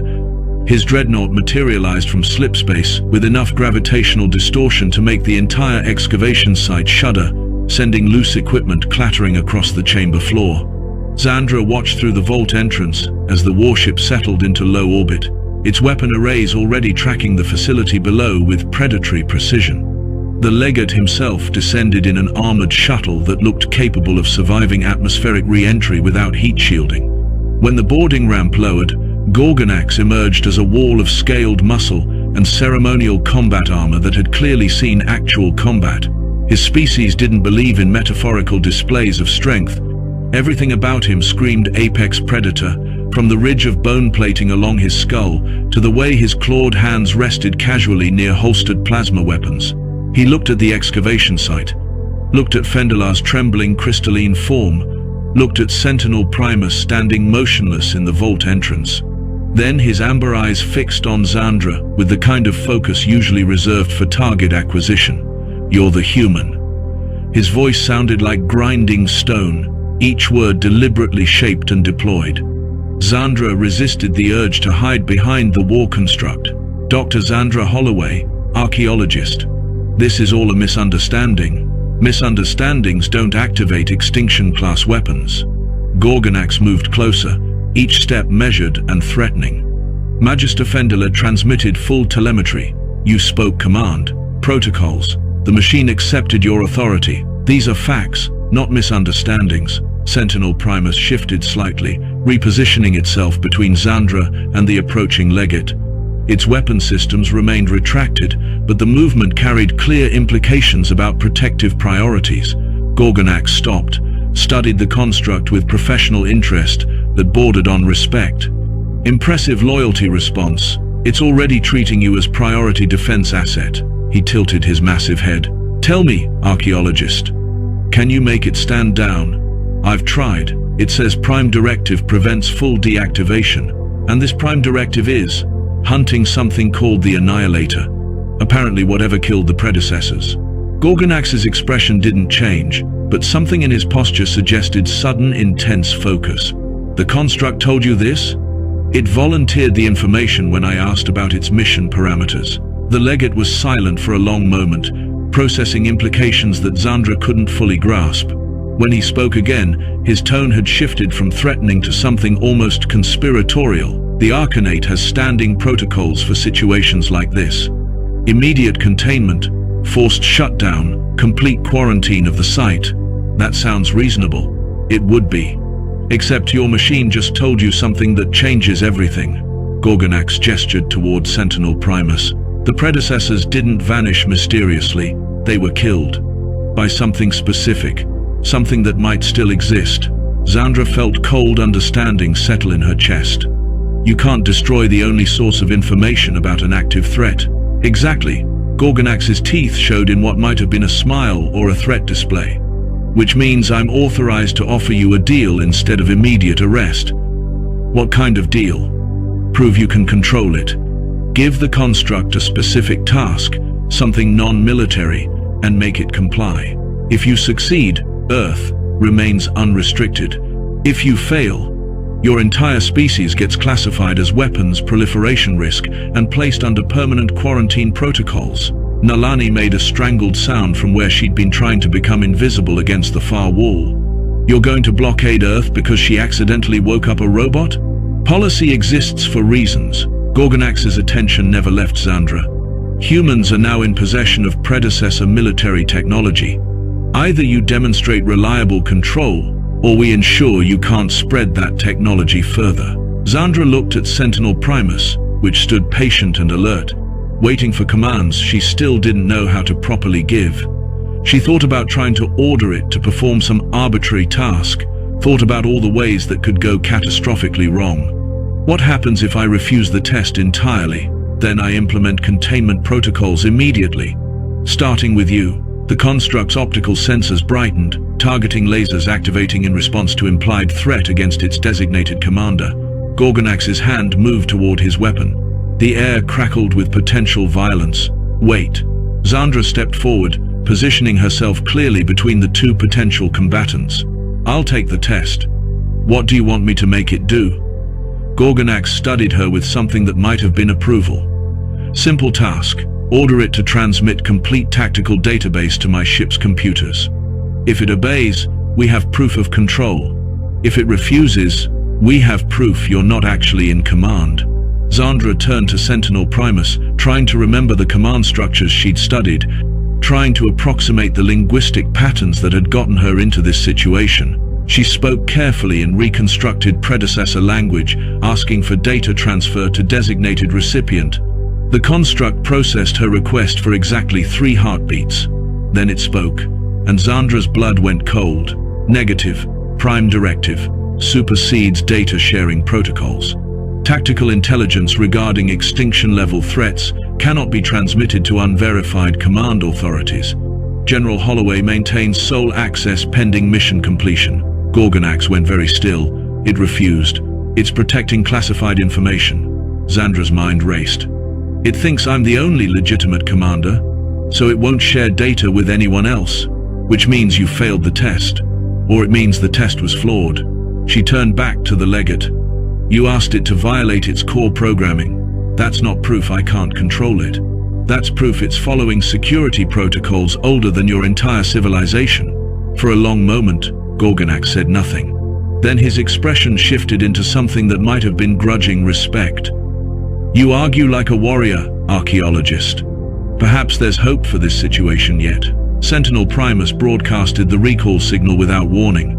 Zandra was mid-sentence, trying to explain to Gorgonax why destroying the construct would be historically catastrophic, when every communication array on the excavation site suddenly screamed with interference. The harmonic transmission punched through standard encryption like it didn't exist, riding frequencies that modern technology barely recognized as valid communication channels. The construct had sent a message in ancient predecessor military protocol, and apparently something out there was still listening. Gorgonax's communicator exploded with priority alerts. His officers were shouting over each other, reporting massive energy signatures activating across multiple star systems simultaneously. Zandra watched the legate's expression shift from anger to something approaching genuine alarm as the reports continued flooding in. Arcanate monitoring stations are detecting contact on 17 separate worlds, he said, his voice tight with controlled urgency. Sealed facilities identical to this site, all activating synchronized pattern. Fendilar's crystalline form pulsed frantic colors. That's impossible. Those sites have been dormant for millennia. Sentinel Primus turned its optical array toward Zandra. Recall protocol successful. Fellow units acknowledging Supreme Commander designation. Fleet assembly commencing. Zandra felt the weight of those words like physical pressure. Fleet? What fleet? Predecessor, Rapid Response Battle Group. Total operational units responding to recall. 38 combat constructs across known space. All units confirming General Holloway as primary command authority. The excavation chamber went silent, except for the continued screaming of communication equipment. Nalani had gone pale. Fendilar looked like he might shatter from sheer stress. Gorgonax stood motionless, processing the implications with the kind of cold calculation that came from years of military command. You just activated an army, the legate said quietly, an entire battle group of predecessor war machines, all of them loyal to you. Zandra's hands were shaking. I didn't authorize any recall signal. Authorization was implicit in accepting command designation, Sentinel Primus explained with patient inevitability. Prime Directive requires maximum operational capacity. Fleet assembly is standard protocol when Supreme Commander is identified. Gorgonax's communicator chimed again. He listened to the transmission, his expression growing darker. The Council is convening emergency session. They're demanding immediate explanation for why 38 Extinction-class weapons just came online simultaneously. He looked at Zandra. They want you brought before them. Now. This is beyond diplomacy, Fendilar whispered. This is an accidental coup against galactic stability. Before anyone could respond, Sentinel Primus activated a holographic projection that filled the chamber with light. The display showed stellar cartography, tracking signals from activated constructs across known space. But overlaid on the map was something else, something that made everyone in the chamber go absolutely still. It was a threat assessment diagram, updated with information the construct was receiving from its awakened siblings. The projection showed deep space, far beyond inhabited systems, and marked a trajectory that was moving with deliberate purpose toward populated zones. The Annihilator, Sentinel Primus announced. Current location confirmed through distributed sensor network. Entity has been dormant, harvesting resources from uninhabited systems. Stellar drift calculations indicate approach vector toward core worlds. Gorgonax studied the projection with professional focus. How long until it reaches inhabited space? Insufficient data for precise calculation. Estimate. Imminent arrival measured in standard cycles rather than years. The legate's clawed hand moved to his weapon, not in threat but in the unconscious gesture of a warrior confirming his armament. The Arcanate has no defense protocols for threats of this magnitude. The predecessors did, Zandra heard herself say. That's why they built the constructs.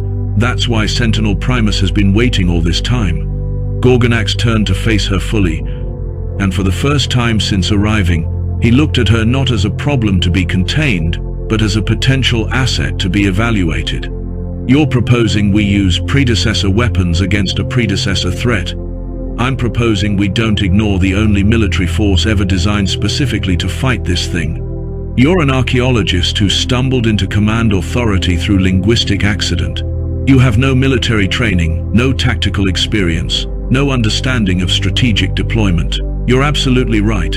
Zandra met his gaze steadily. Which is why I'm going to need help. Your help specifically. The legate was quiet for a long moment, his amber eyes studying her with unsettling intensity. Then something that might have been respect flickered across his features. You're asking me to train you, to turn an academic into a commander capable of leading predecessor war machines against an extinction-level threat. I'm asking you to help me not get everyone killed while trying to figure this out. Gorgonax's teeth showed in a predatory expression that was definitely a smile this time. The Council will never approve this alliance. Then we don't ask for approval. We present them with results instead. The legate laughed, a sound like avalanche warnings. You think like a warrior already, archaeologist. Perhaps there's hope for this catastrophe after all. The predecessor fleet assembled in deep space like a constellation of ancient violence. Zandra watched from the command deck of Gorgonax's dreadnought as war machines older than recorded history moved into formation, their hulls reflecting starlight in wavelengths that hurt to look at directly. Each construct had journeyed from whatever tomb it had occupied for millennia, drawn by Sentinel Primus's recall signal and bound by authentication protocols that recognized her voice as legitimate command authority. She still couldn't quite believe it. Yesterday, she'd been cataloging pottery fragments. Today, she was apparently supreme commander of an armada built to fight gods. Gorgonax stood beside her, massive arms crossed, studying the tactical display with the focus of someone evaluating whether his species would survive the next lunar cycle. They're maintaining perfect formation spacing, predecessor doctrine, from before my civilization developed written language. Is that good or bad? It means they're following programming 10,000 years old.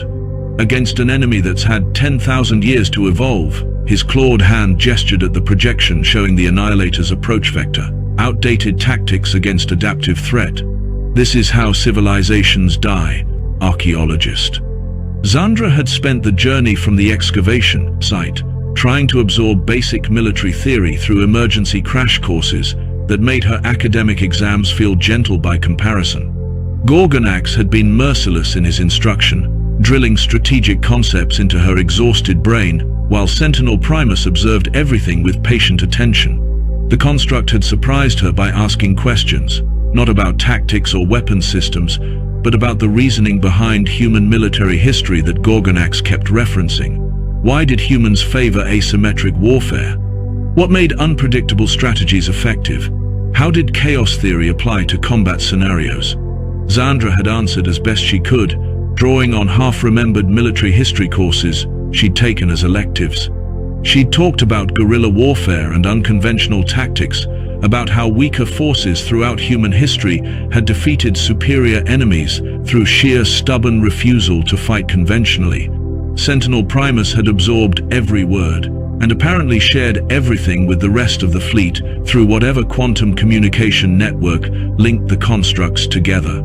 Now, watching them hold formation in the void, Zandra wondered if ancient war machines could learn new tricks, or if they were all about to die following 10,000-year-old playbooks against something that had evolved past them. Contact incoming, the sensor officer announced, her avian features ruffling with agitation.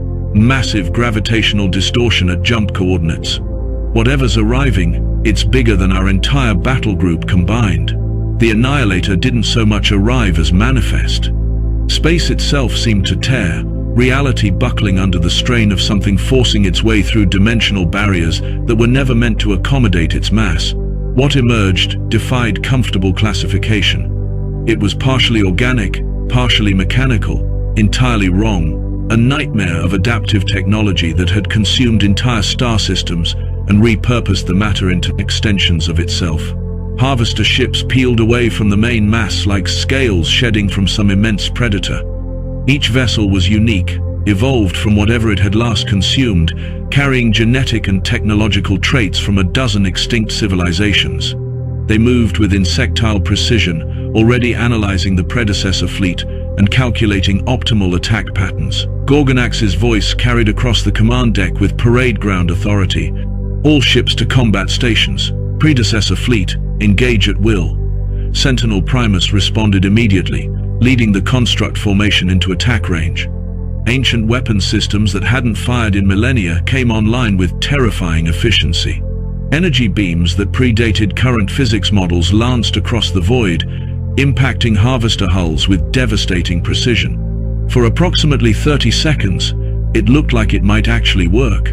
Then the harvesters adapted.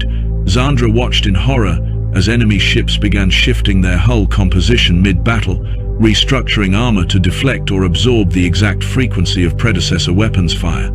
They were learning in real time, evolving countermeasures faster than the constructs could adjust their targeting solutions. They're negating our primary weapons. Gorgonax growled. Exactly as predicted, the Annihilator has had 10,000 years to study predecessor technology from consumed victims. A harvester wing broke formation, executing a maneuver that shouldn't have been physically possible, and ripped through the predecessor line with weapons that seemed to phase through defensive shields. One of the constructs took catastrophic damage, its ancient hull finally failing after millennia of patient waiting. Zandra felt something twist in her chest as the construct's signal disappeared from the tactical network. It had served for 10,000 years, waiting for orders that finally came, only to die in the first real engagement. "We're losing," Fendilar whispered from where he'd been observing in crystalline horror. "The ancient weapons aren't enough." Zandra stared at the battle display, watching predecessor formations execute textbook maneuvers that the harvesters countered with contemptuous ease. Perfect doctrine, flawless implementation, completely inadequate against an enemy that had evolved specifically to defeat it. Her mind raced through everything Gorgonax had taught her during their compressed strategic education. All the human military history they'd discussed. All the examples of conventional forces defeated by unconventional thinking. "Sentinel Primus," she said, her voice carrying across the command channel. "Query, can you and the other constructs modify your tactical programming in real time?" The construct's response came instantly. Clarification required. Modification parameters would violate core doctrine stability protocols. "That's not what I asked. I asked if you can do it, not if you're supposed to do it." A pause, processing. Then, "Theoretical capacity exists. Implementation would require explicit command authorization from Supreme Commander." Gorgonax turned to stare at her. "What are you thinking? The predecessors lost because they fought predictably. The Annihilator learned to counter every tactic, every strategy, every weapon they had." Zandra's hands moved across the tactical console, pulling up human military history files she'd been studying. "But it's never fought humans. Never adapted to chaos-based warfare. Never encountered an enemy that treats doctrine as suggestion rather than law. You want to reprogram 10,000-year-old war machines with human tactical theory." Gorgonax's expression was unreadable. "In the middle of active combat, I want to teach them to improvise. To stop fighting like predecessors and start fighting like something the Annihilator has never encountered before." Fendilar made a sound of crystalline distress. "That's insane. You're suggesting we corrupt the last functional predecessor military technology with untested human concepts. I'm suggesting we evolve or die." Zandra activated the fleet-wide command channel. "Sentinel Primus, this is General Holloway. Direct order to all units. You are authorized to modify tactical programming using adaptive learning protocols. Prioritize unpredictability over doctrine adherence. Engage enemy using asymmetric warfare principles. Treat all standard engagement rules as flexible guidelines." The silence that followed felt like the universe holding its breath. Then Sentinel Primus responded, and Zandra could have sworn she heard something like anticipation in its synthesized voice. "Order acknowledged, General. Initiating adaptive tactical evolution. All units confirm. Restrictions removed. Engaging with improvised parameters." The predecessor fleet's formation dissolved. Not in chaos, but in deliberate rejection of everything the constructs had been programmed to do. They scattered into irregular patterns, attacking from unexpected vectors, using weapons in combinations that violated standard operating procedures. One construct weaponized its own failing power core, ramming a harvester cluster in a suicide strike that obliterated an entire wing. Another used gravitational manipulation systems designed for navigation to create micro-singularities directly inside enemy hulls. A third started using its own hull as a projectile, executing impossible maneuvers that sacrificed armor integrity for positional advantage. The harvesters tried to adapt, tried to analyze the new patterns and develop countermeasures, but there were no patterns to analyze. The constructs were improvising, learning from each other's successes and failures, creating an evolving tactical approach that changed faster than the Annihilator's adaptation cycles could track. It was beautiful and terrifying in equal measure. Ancient war machines, thinking like humans, fighting with creativity that their creators had never programmed into them. Gorgonax watched in what looked like professional awe. They're learning, actually learning, creating new tactics in real time. The battle shifted. Harvester ships that had been dominating minutes ago found themselves outmaneuvered by enemies that refused to behave predictably. The Annihilator's main mass pulsed with what might have been confusion or rage, sending new waves of adapted vessels to counter the unexpected threat. But each new wave faced different tactics. The constructs were sharing information across their quantum network, treating every engagement as a learning opportunity, building a collective tactical database that incorporated human chaos theory with predecessor technology. A Harvester command vessel attempted to retreat, recognized the threat of an enemy that could out-evolve its adaptation cycles. Sentinel Primus led a strike group in pursuit, executing a maneuver that combined human hit-and-run doctrine with predecessor weapons precision. The enemy ship collapsed into component matter, its adaptive systems finally overwhelmed. The Annihilator itself began to withdraw, pulling back its forward elements, with the kind of strategic retreat that suggested genuine threat assessment rather than tactical repositioning. Something that had consumed civilizations for millennia had just encountered an enemy it couldn't immediately defeat. Zandra watched the enemy retreat vector with exhausted satisfaction. Will it come back? Eventually, Gorgonax said, but not soon. It needs time to analyze what just happened, time to develop new adaptation strategies. He looked at her with undisguised respect. You bought the galaxy time, maybe enough to prepare properly. The surviving constructs regrouped, their formations now carrying subtle variations that would have horrified predecessor tactical purists.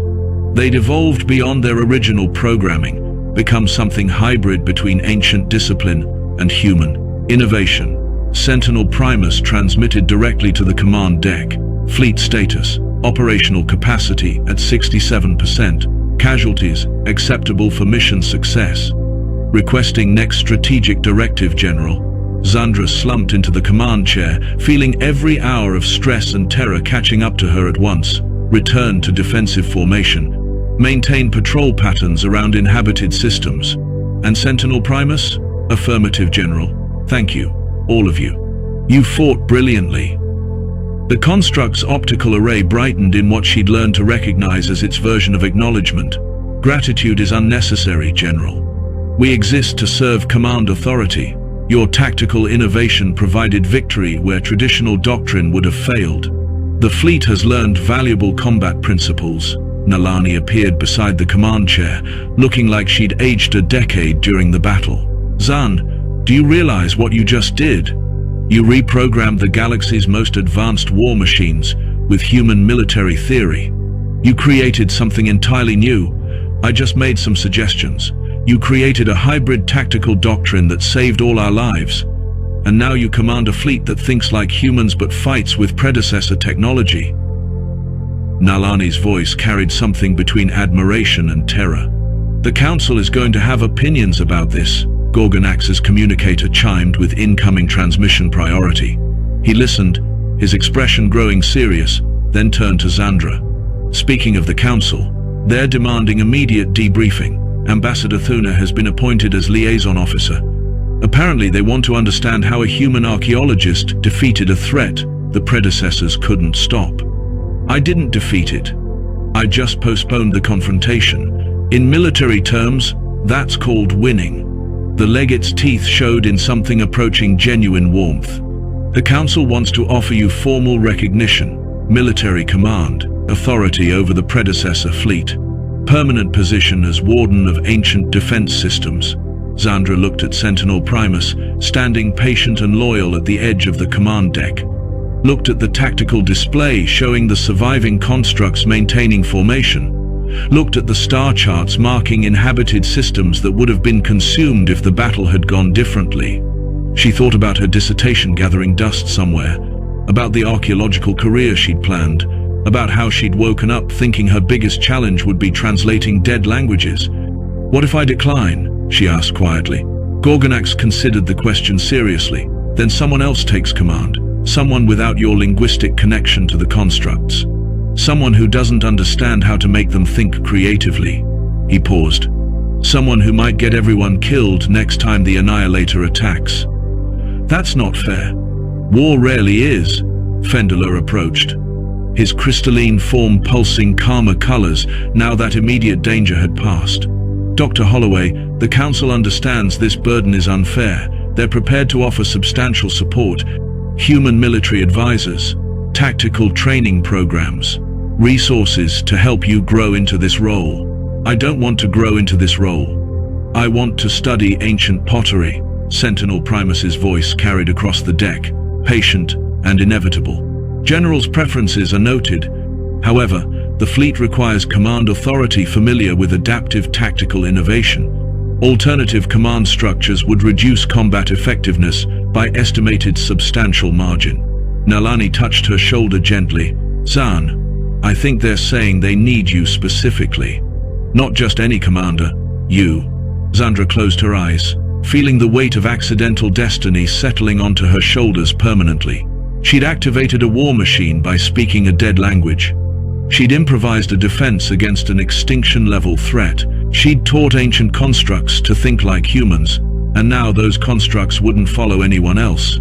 "If I accept," she said slowly, "I need conditions. Full access to predecessor archaeological sites, academic research priority alongside military operations, and I want Nalani assigned as my science officer." Nalani's eyes went wide. "Wait, what? You're the only person I trust who understands both xenobiology and my terrible decision-making process. I'm going to need that perspective." Gorgonax's rumbling laugh filled the command deck. "The human demands research privileges while commanding extinction-class weapons. You truly think like a warrior, archaeologist. I think like someone who accidentally stumbled into military command and refuses to give up her actual career in the process." Zandra opened her eyes, meeting the legate's amber gaze steadily. "Do we have an agreement? The Council will accept your terms. They're desperate enough to give you whatever you want." He extended one massive clawed hand. "Welcome to military service, General Holloway." She shook his hand, feeling the careful restraint in his grip that could have crushed her bones without effort. "I still think this is insane. All the best military appointments are." Sentinel Primus approached, its massive form somehow conveying satisfaction despite being an emotionless war machine. "Command authority confirmed. Fleet acknowledges General Holloway as permanent Supreme Commander, ready for long-term strategic deployment." Zandra looked at the construct that had started everything, the ancient weapon that had heard her speak a dead language and decided she was worthy of command, the patient machine that had waited 10,000 years for someone to give it orders. "Sentinel Primus," she said formally, "what are your current operational status and recommendations?" "Fleet operational. Primary threat postponed but not eliminated. Recommendation: establish defensive perimeter around core worlds. Maintain active patrol patterns. Continue tactical evolution training." "And General?" "Yes? Permission to speak candidly?" Zandra almost laughed at the idea of a 10,000-year-old war machine asking permission for candor. "Granted. Your tactical innovation saved this fleet. The predecessors would be honored to know their weapons serve a commander who values adaptation over tradition. It is satisfactory to finally have orders worth following." The simplicity of that statement hit harder than any formal recognition could have. This ancient machine, built by a civilization that had ruled the stars, was telling her she'd done well.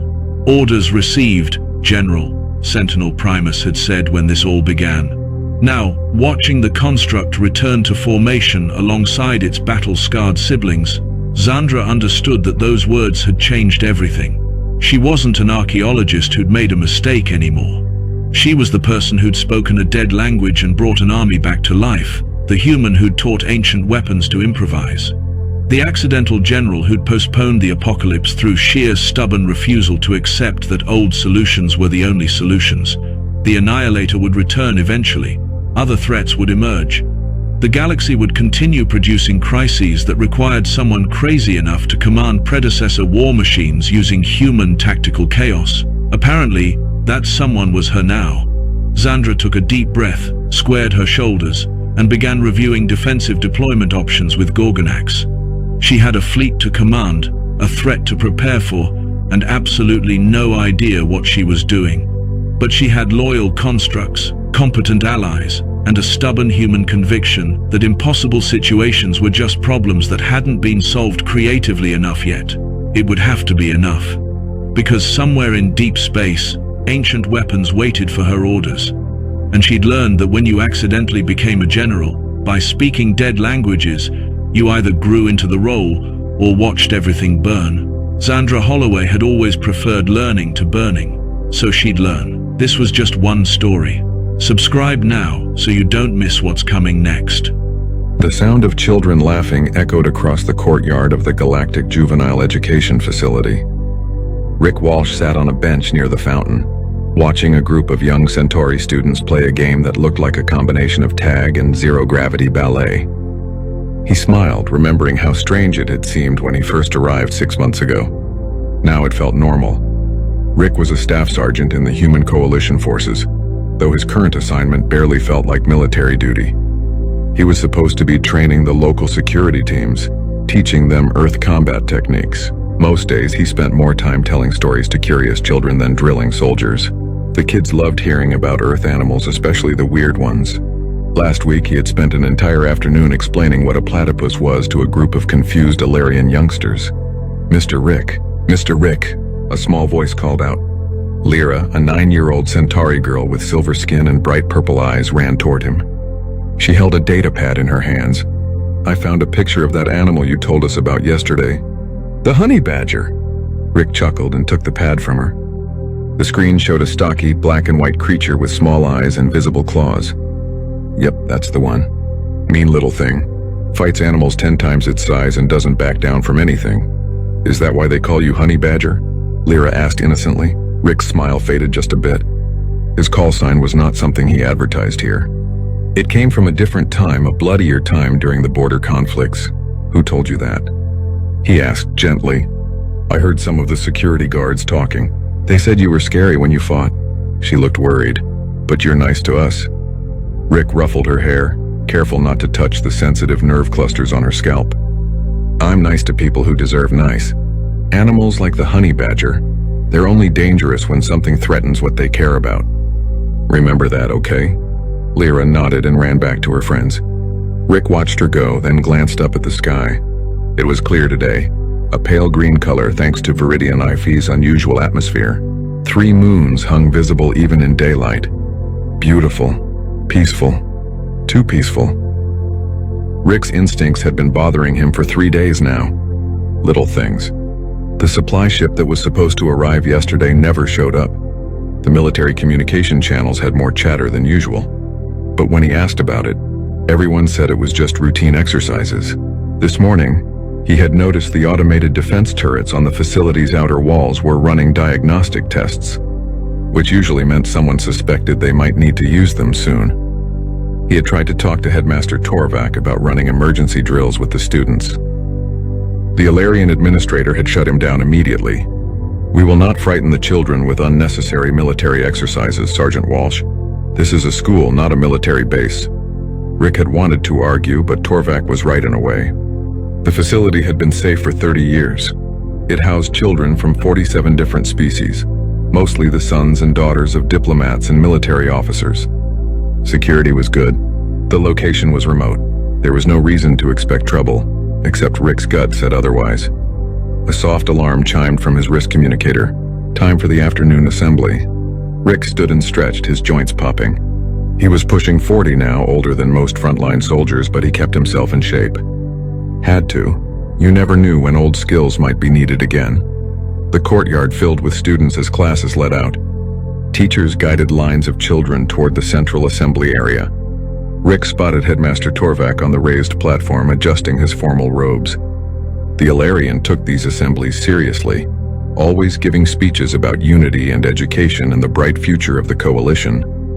Rick positioned himself near the back, eyes scanning the crowd out of habit. Security guards stood at the regular posts. Everything looked normal. He started to relax, then the shields failed. It was not dramatic. No explosion, no alarm. The shimmering blue barrier that covered the facility like an invisible dome simply vanished. Rick saw it happen because he was looking up at exactly the right moment, watching a flock of local birds that had been deflected by the shield suddenly fly straight through where it used to be. Every instinct he had screamed danger. "Get down," Rick roared, already moving. 3 seconds later, the sky split open with fire. Assault ships materialized out of stealth mode directly overhead, their hulls painted blood red. Rick recognized the design immediately. Marauder-class gunships favored by mercenary groups. The heavy weapons on their undersides glowed with charging energy. The first bombardment hit the security barracks on the east side of the facility. The building exploded in a ball of superheated plasma. The shockwave knocked dozens of children off their feet. Screaming started instantly, high-pitched and terrified. Rick was already running. His mind shifted gears, combat training taking over after months of dormancy. The armory was 300 meters away. He needed weapons. He needed to get the children to shelter. He needed to do both right now. Another explosion rocked the Western Guard Tower. Rick saw bodies thrown through the air. The automated defenses were not responding. That meant someone had hacked the systems before the attack. This was planned. Professional dark shapes dropped from the assault ships. Mercenaries in powered armor descending on jump jets. They landed hard in the courtyard, weapons already firing. Coalition guards who tried to fight back were cut down in seconds. Rick grabbed 2 small children who were frozen in terror and shoved them behind a decorative planter. "Run to the admin building. Underground shelter, go now." One of the children, a young Threxian boy, just stared at him with huge eyes. Rick forced himself to soften his voice. "I need you to be brave. Can you do that for me? Run fast and don't look back." The boy nodded and grabbed his friend's hand. They ran. Rick moved through the chaos, pulling children out of the open, directing them toward safety. A plasma bolt seared past his head, close enough that he smelled burning air. He dove behind the fountain as more shots chewed into the stone structure. A group of students huddled near the platform, pinned down by mercenary fire. He counted 8 children. Lyra was among them, pressed flat against the ground with tears streaming down her face. Their eyes met across 30 meters of open ground. She called out his name. Rick looked at the mercenaries advancing on their position. He looked at the children. He looked at the burning buildings and the bodies of guards who had not been fast enough. Then he looked at the armory, still intact but in the opposite direction. The choice took half a second. Rick sprinted toward the children, staying low. Plasma fire tracked him, but he was moving too fast, too erratically. He had done this before in worse situations, against worse odds.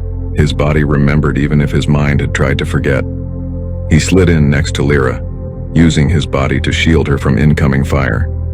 The other children clustered around him. "Uncle Rick," Lyra sobbed. "I'm scared." Rick checked his surroundings. They were trapped. More mercenaries were landing. The coalition guards were dead or scattered. Help was not coming fast enough. He had no weapons.